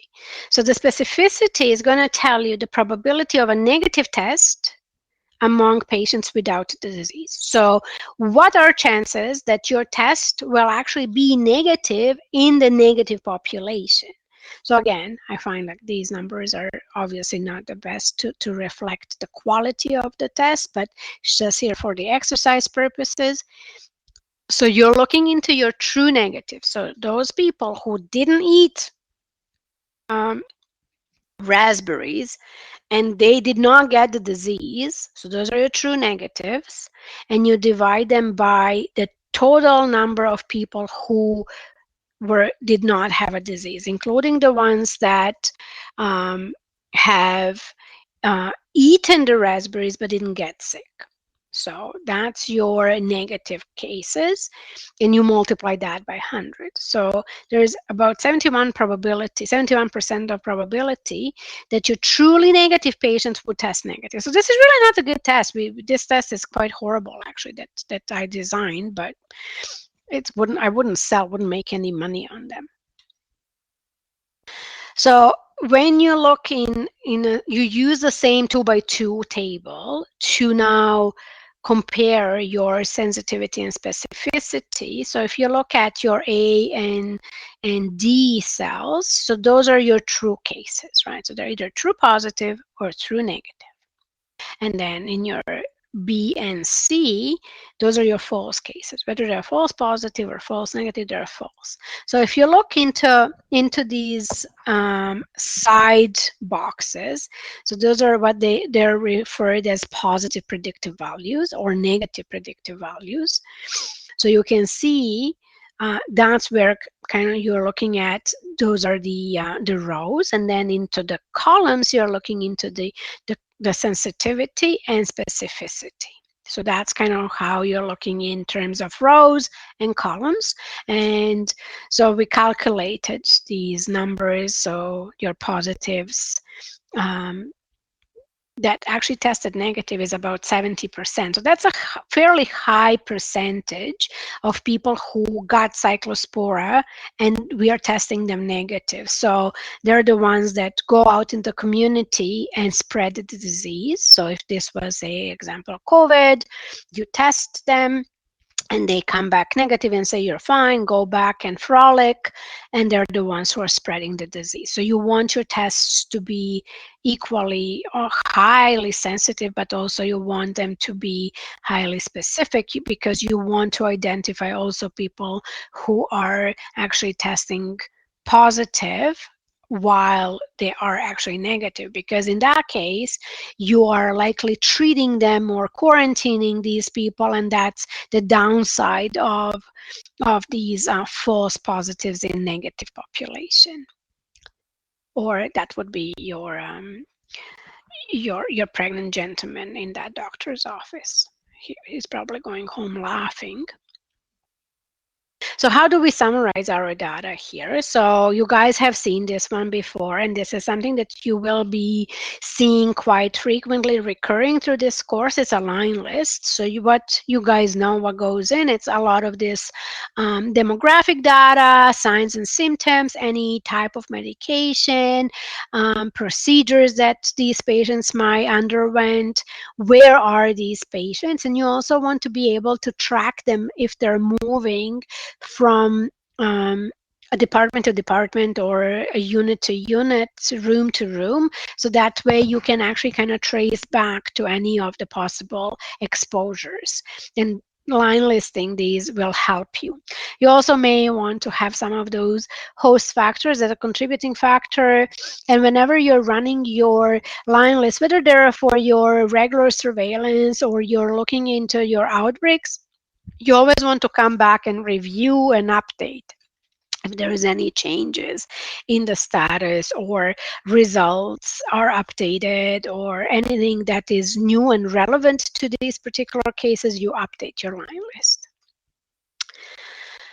So this I know you guys are so comfortable with, because we kind of feel we beat this one to death in the previous discussion. So we will be doing with the rest of the topics as we move into this over the next 3 weeks.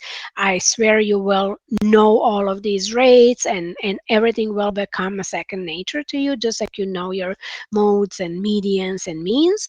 So mode is the value that occurs most often, right? So that's the one that you see most frequently in the data set. Usually when you are given a certain data set, you want to make sure you arrange them. And so you arrange your interfrequency distribution, so you indicate them by values. And I find it's always easiest if you kind of line them from the lowest value to the highest value, and then kind of gives you that easier review of your numbers. Some people are fine without doing that. I always advise you to just sort them out. That way you can easily visualize to what's going on, and you don't miss on some of these data points. So always arrange them from the lowest to the highest, and then also make sure you count back so you didn't miss some of the numbers, because that happens also when we are stressed in running these numbers. So usually the mode is when you're looking into the use in real life. Usually when you send a survey out, that's when you see like people prefer a certain hour of a day or a certain day of a week.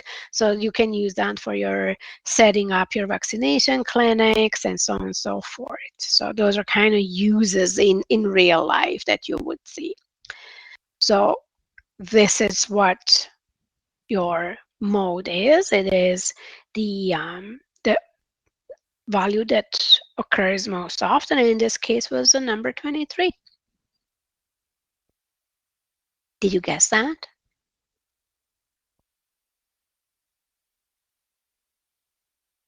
All right, so median is the middle value of the set. So if you get, again, you get a data set, a number of different values, you're looking at the middle value of that data set. So again, I always say align your numbers from increasing to decreasing order, so whichever way you prefer, but sort them out in certain way. And then to find your middle position of this distribution, you usually do the middle position plus 1 and then divide that by 2. So if you have 45 numbers, for example, so you can't, that's not something that you can easily divide by 2. You add 1 and then divide by 2 and you get 23. If you have 46 numbers, so now adding 1 will give you that odd number. So obviously you will not get a full number at the end, so you will get 23.5 in this case. So I'm going to try this quickly.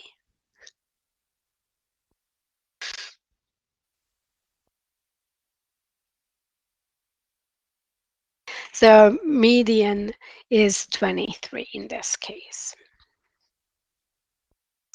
All right, so mean. Okay, so we are getting into a little bit more complex matter here.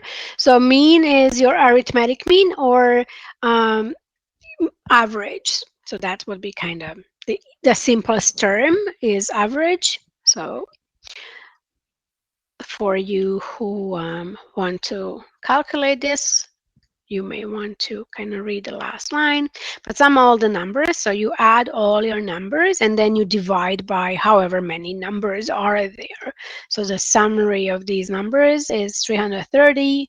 There's 15 numbers in this data set. You divide that and you get 22.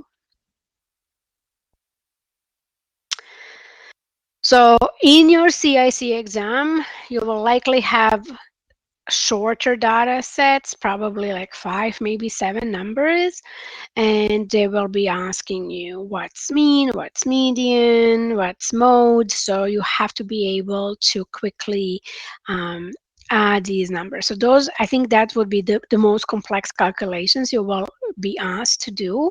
So that takes a couple of minutes maybe, but and in your CIC exam, there is a built-in calculator in the screen, so you can pull that up and use it if you need it. So other types of measure, it's a measure of spread or dispersion or a range.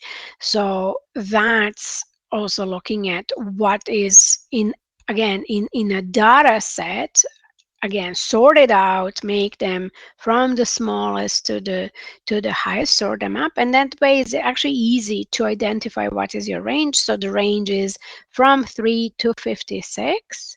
That's your minimum or maximum, and the range is 53. So usually you're using these ranges to kind of calculate your incubation periods and so on and so forth.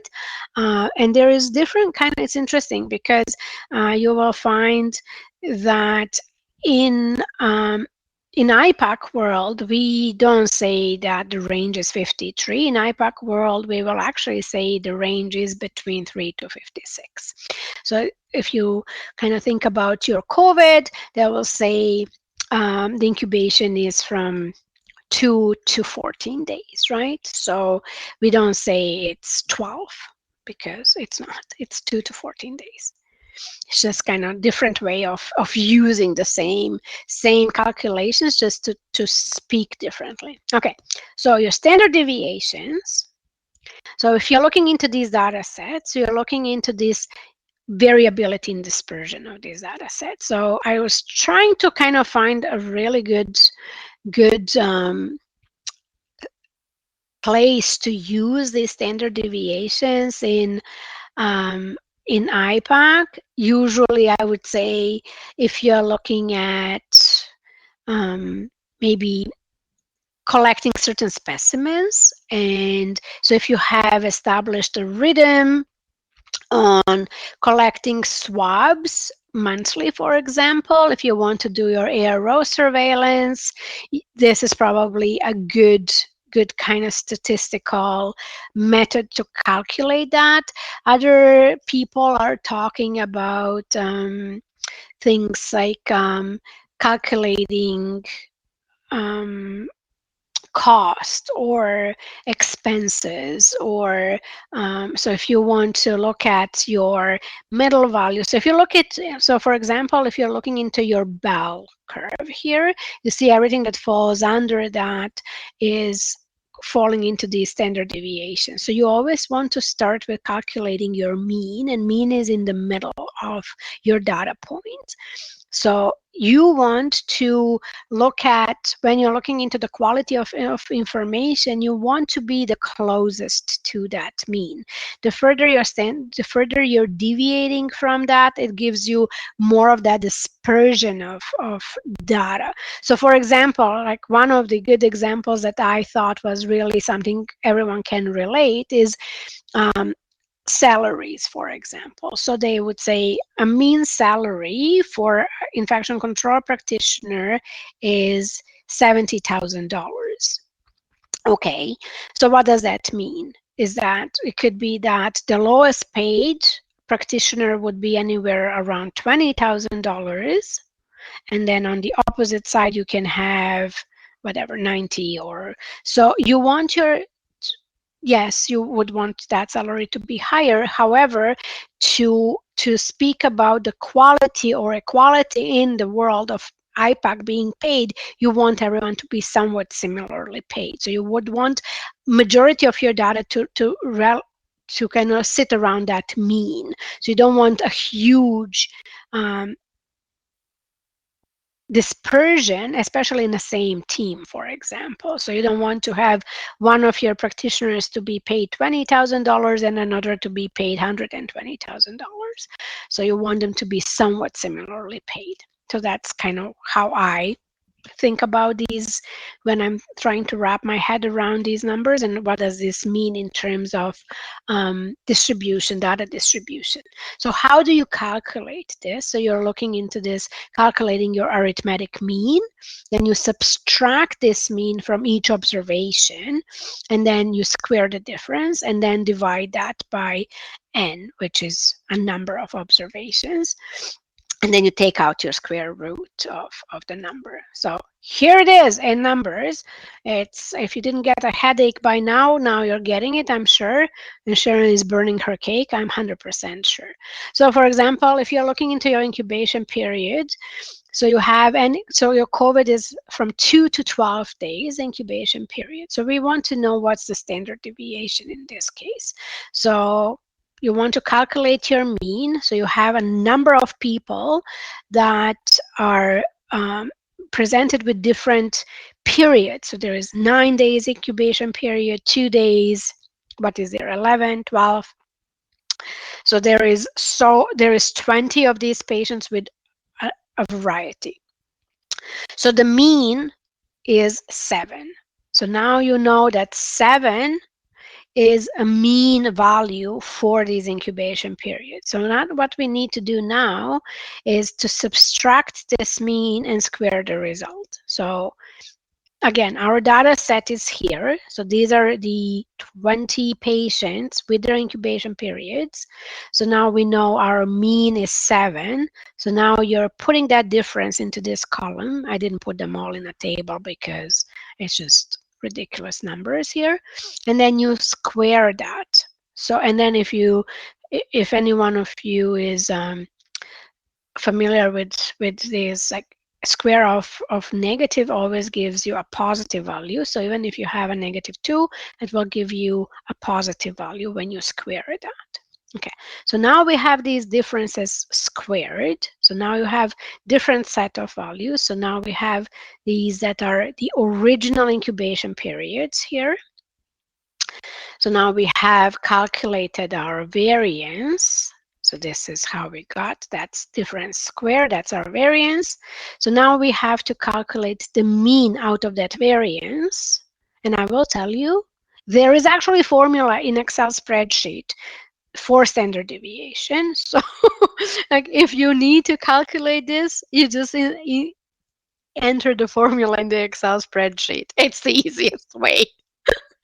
So, but anyway, so we got our variance is 8.9. And to get our standard deviation, we need to take out the square root out of that number. I know, Burnett. Hold on. We didn't even get to the most easy part. So now we know that our standard deviation is 2.9. So if you're looking now into this 2.9 standard deviation, of mean of 7 days, right? So we remember that COVID is from 2 to 12 days incubation.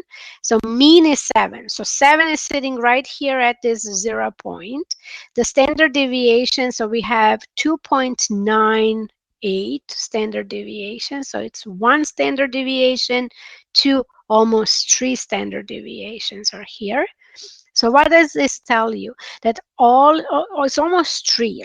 Really, if you're looking into it, it's almost 3 standard deviations from that mean value. So that tells you that 99.7% of values so these values, these original values, 9, whatever is that, however, 20 different patients had different incubation periods. So the mean for them was 7 days, standard deviation 99% of 0.7, almost a little bit less than that, are actually the values are sitting under that bell curve of the 3 standard deviations. So that's what it is. On your exam, what they're going to ask you, you don't need to calculate this. This would, as Burnett says, it makes me dizzy. I feel like I would faint if someone asked me to calculate this just from it's so many steps. They will give you a bell curve. They will give you a value of this bell curve, and they will mark it like somewhere here or here and tell you how many standard deviation that is. So you just have to say, this is 1, 2, 3. Wherever they mark it on this bell curve, you just have to read it. You don't have to calculate anything. On your CIC exam, you just have to know how to read this. So these are your standard deviations down here, 1, 2, 3, and negative 1, 2, 3. Under the bell curve, you're looking into this. This is your 68% is 1 standard deviation. 95% is 2 standard deviations, and 99%. So you will know the further away you are from that mean, that you will be capturing more data. So you are looking at the more standard deviations, more data captured. Does that make sense?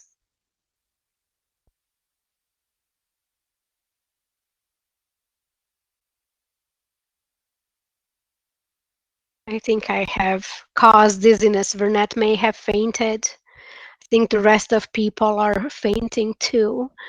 Okay, so we will talk about this more in the discussion board. I want you to just listen, and then we will discuss this more in more detail there, because we simply can't focus on every single thing. But for your CIC, you will not be asked to calculate these. You'll just have to be able to read. So you have to know what this means. When you look at this bell curve, where are the standard deviations, and what does that mean in terms of data values? Like how much of this is under this standard deviation? What's the percentage of the data that will be captured under this 1 or 2 standard deviations? Okay, so here is how I felt when I was actually preparing this. I tried to draw my own bell curve, and obviously that flopped ridiculously, as you can see. But here is a question for you. Which of the following percentages of the population is represented between days 3 and 7? So these are your days down at the bottom, 3 and 7. So what would be the answer for you guys here? So how many standard deviation, and then based on the previous, however many is that? Let's see how many people are awake and alive.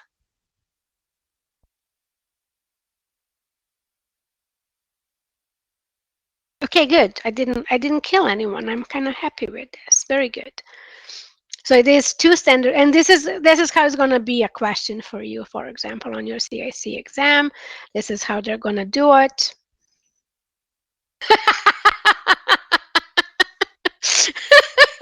Oh, you guys are so funny. Yes, crash out. Whatever Kyle says, we follow Kyle.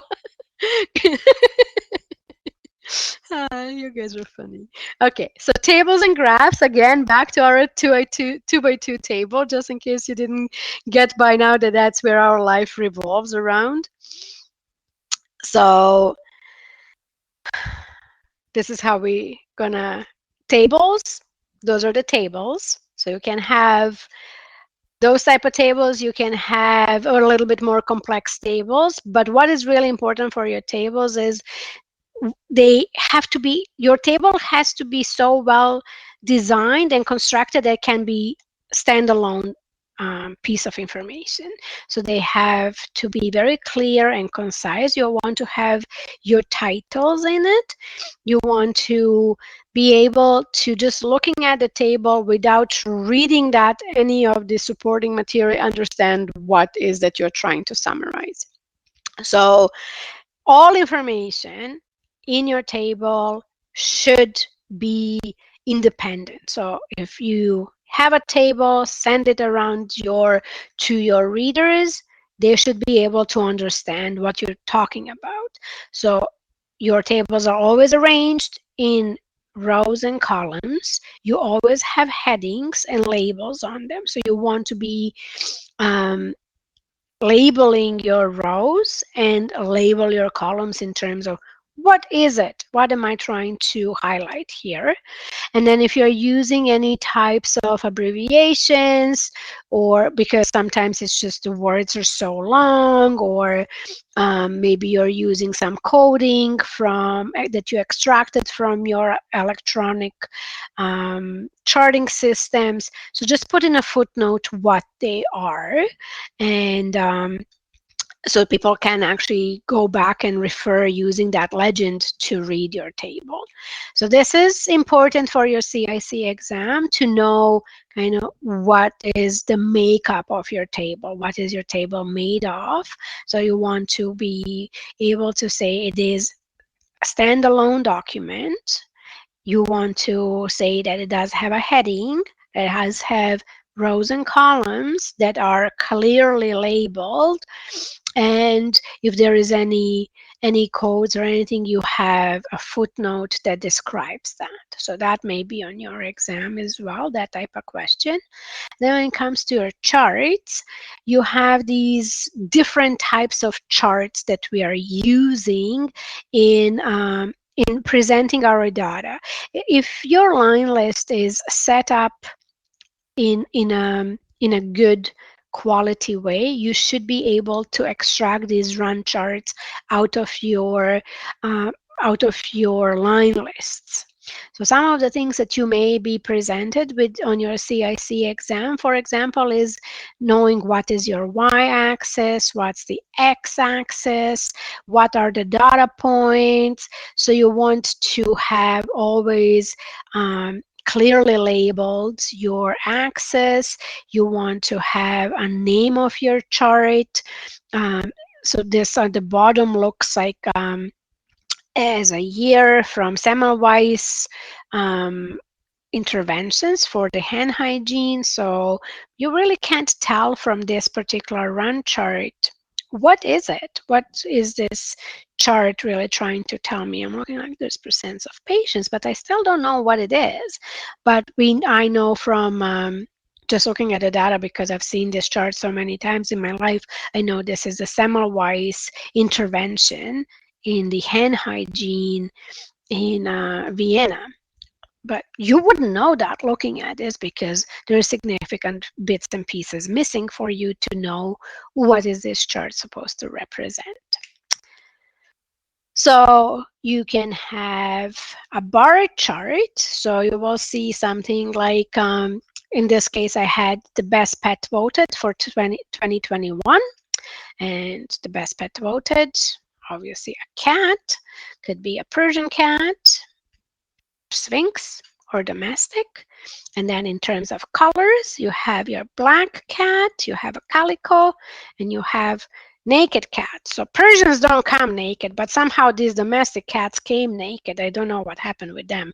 Was it a disease or someone shaved them? But there is a significant number of domestic cats that were naked, furless. So I don't know what happened there, but something to think about. So these are some ways of presenting the data. I'm trying to make it fun, so it's not all just dry information for you, because I know this information is very dry. So here's your histograms. So you have to know the difference. So your bar charts, they look similar on a first sight, but your histograms and your data are not, sorry, your histogram and bar charts are not the same. So if you're looking into your influenza outbreaks, usually we use histograms to describe the influenza outbreaks, or any outbreak really. So you're looking at the events here. So you have 5 cases, and you have 9 cases happening, and then 13, and so there's however many are captured in these bars, and it's usually dispersed by the incubation periods. But yeah, Vernette, I have a thing. I really want that one of those Sphinx cats, but I'll take any furry animal, really. I have a fox in my backyard, so it's not really friendly. And raccoon kind of gives me an odd look occasionally. Not sure if I'm going to come down and pet him or not. So you have then your epi curves. So the average incubation period. Not sure what happened with my epi curve here. Oh, there we go. Not that. Okay. So I'm gonna show you then the epi curve in a post class. I think I lost an image here. So the average incubation period for Salmonella is 12 to 36 hours. You can't really tell from this, but that was supposed to be a question for you, but I'm actually missing a curve to ask you a question. So I will pose this question after the class for you. But okay, I'm missing all the questions for you. Okay, so then I will have to put both epicurves for you, with the point source and continuing common source and propagated source. So your pie chart is another way of showing some of the data. Usually, if you're looking into your, say, like hand hygiene product that you're trying to bring in, and then you had your staff voting on it, and you want to present the preferred product. So in this case, I have voted for, of course, a cat. And so kind of between the donkey and dog, it was a close call really there. And what is this? Oh no, sorry. Donkey was actually leading here. I can't see my colors. And then between dog and monkey was a close call. People really couldn't tell whether they want they like dogs or monkeys better, but cats are definitely leading, and then donkeys are following right through, which makes sense. Absolutely makes sense. And then we are, of course, missing this fishbone. I don't know what happened with my presentation, where I lost my my images here. Let me see if I can pull up this for you guys.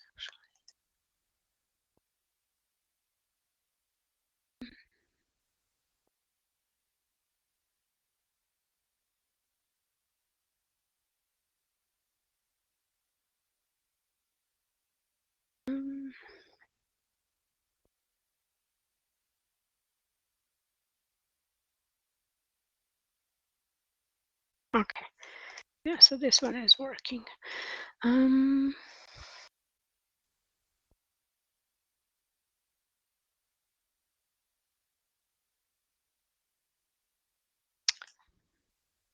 Okay, so now you see it. So there is your fishbone or Ishikawa diagram, and usually you will find we tend to kind of use them to describe more events that occur over time, and then also in cause and effect fashion. So usually you're looking at what potentially contributed to a certain outcome. So you can put also your outbreaks in such diagram. Usually you would put as a problem, of course, would be the outbreak. But if you know that you have, say, there was a management change on the unit. So there was no leadership really on the unit.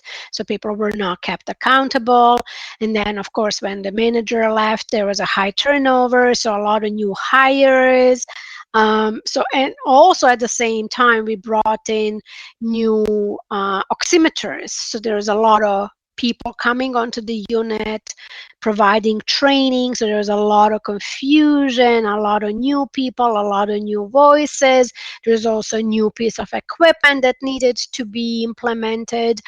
And so you can put all of these kind of in a timeline to see how certain events do cause a problem.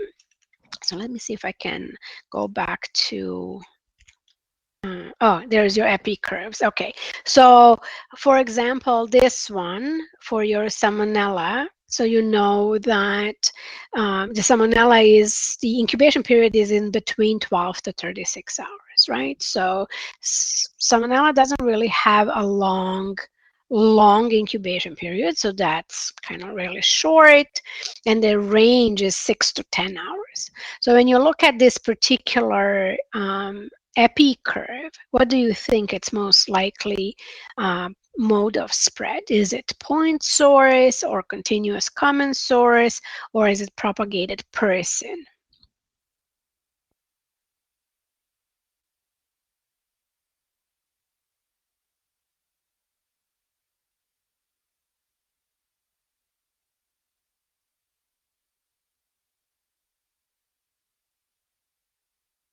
So Angela, are you changing your statement and lining up with Kyle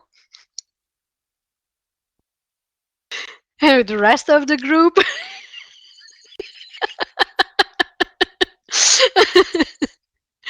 Oh, you guys are cracking me up.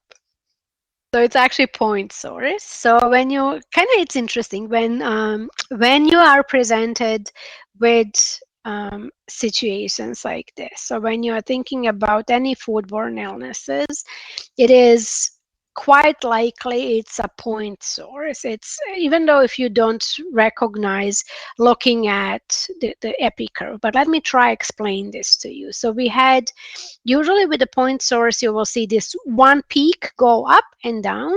That means that a bunch of people got exposed, and then it's always, you're looking into these the incubation period, right? So look at it, is it's August, and then you have the 23rd of August, we had 20 cases. 24th of August, we got almost 35 cases.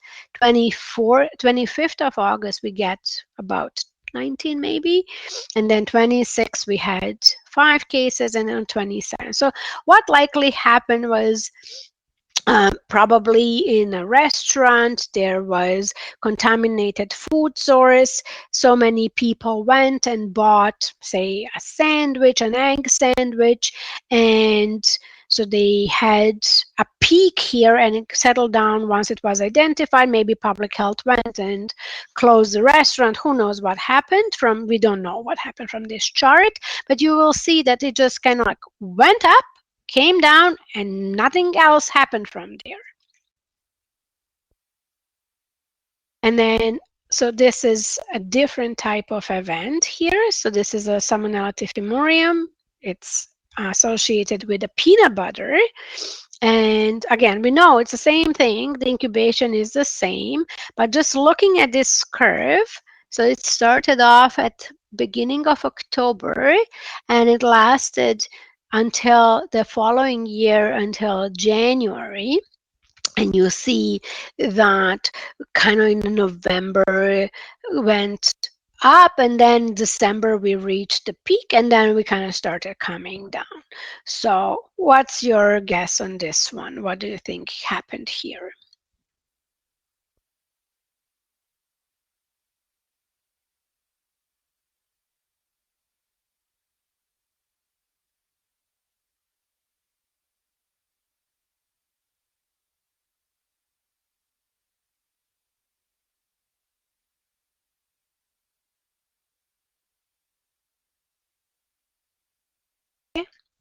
So it is, you guys are right. It looks like something that's a continuous common source. So you know from the heading up there, it tells you it is a peanut butter. And then with something like peanut butter, usually it does cover a larger population. So it's likely something that's been contaminated in maybe manufacturing or packaging, or could be that in during the storage, maybe mice ran around and contaminated that particular packaging.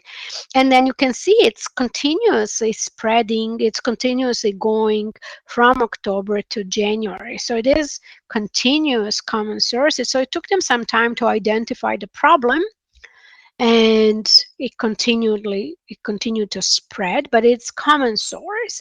It wasn't like it was spread from a person to person in this instance. So we covered our animals here, your Ishikawa diagram. And so one final thought for you.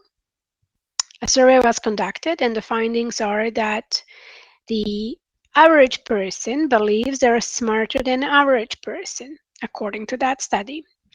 55% of people polled said that they thought they were smarter than the average person, while about 35% thought they were only just as smart as everyone else.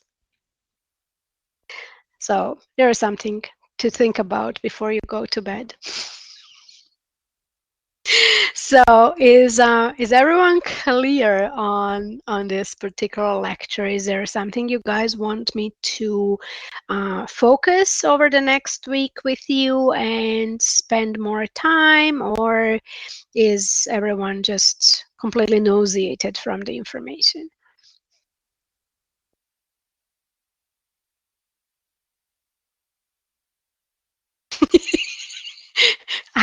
I will blame Sharon and her pavlova. Yes, it is absolutely. It is complex information. Okay, so charts and calculations. Okay, so I think what we need, I will tell you what I think what we need to get comfortable with. I think we need to get comfortable with terminology, and we need to be able to recognize the problems. So when they put up a question, you have to know what is that they're asking. So we can definitely work on some of these practice questions.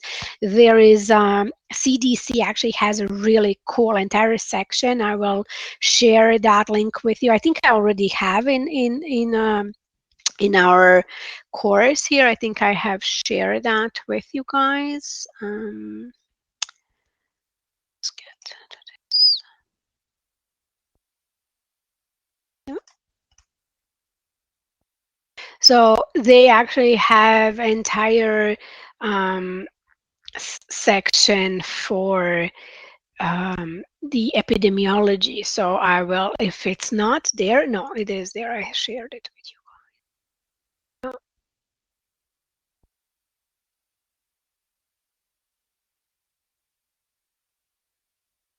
Yeah, so let me just pull this up for you here. But I will share that as well.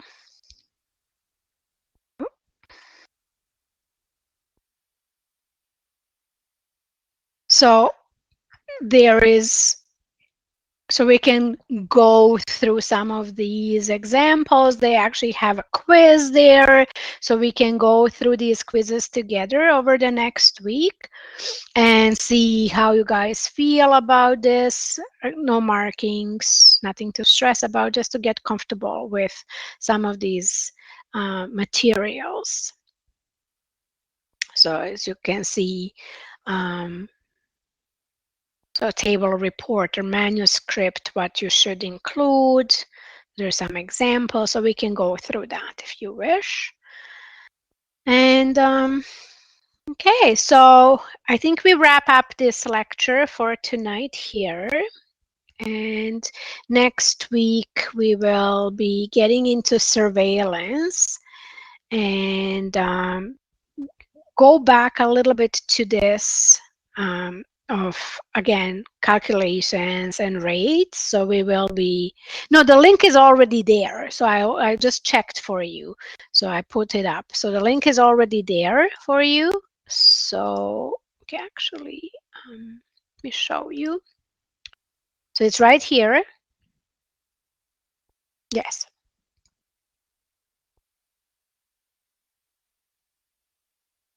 So I think that's enough to post for discussion to start, and then we, as you guys are going through, we can pick on some of these units and look into some of these questions.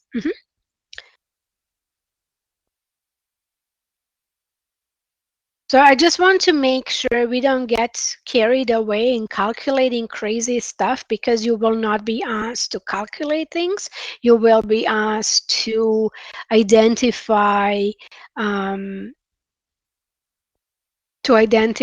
some of what are the definitions, what is the formula for when they present the formula to you, or you may be having a case and they would be asking you what would be the best to calculate, and or what would be the best methodology to come to conclusion using this particular set of information. So Jagdeep, do you want to ask something? You can type it.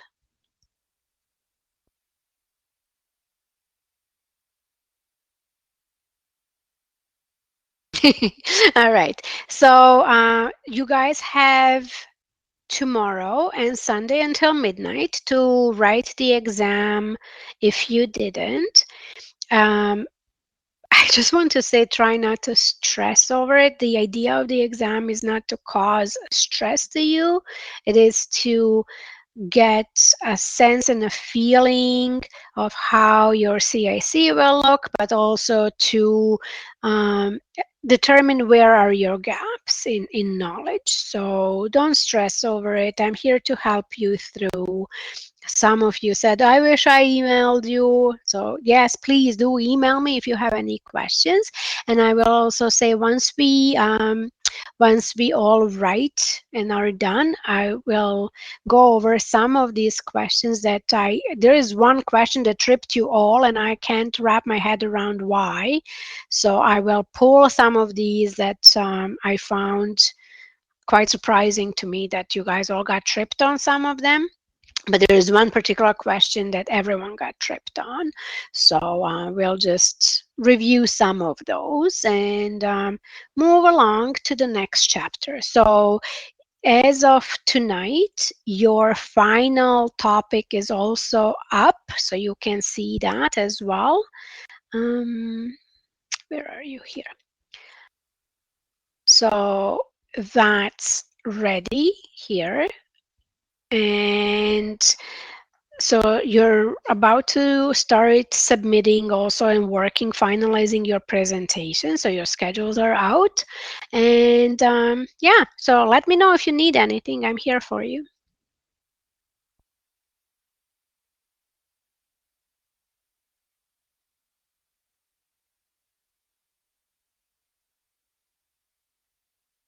Good night.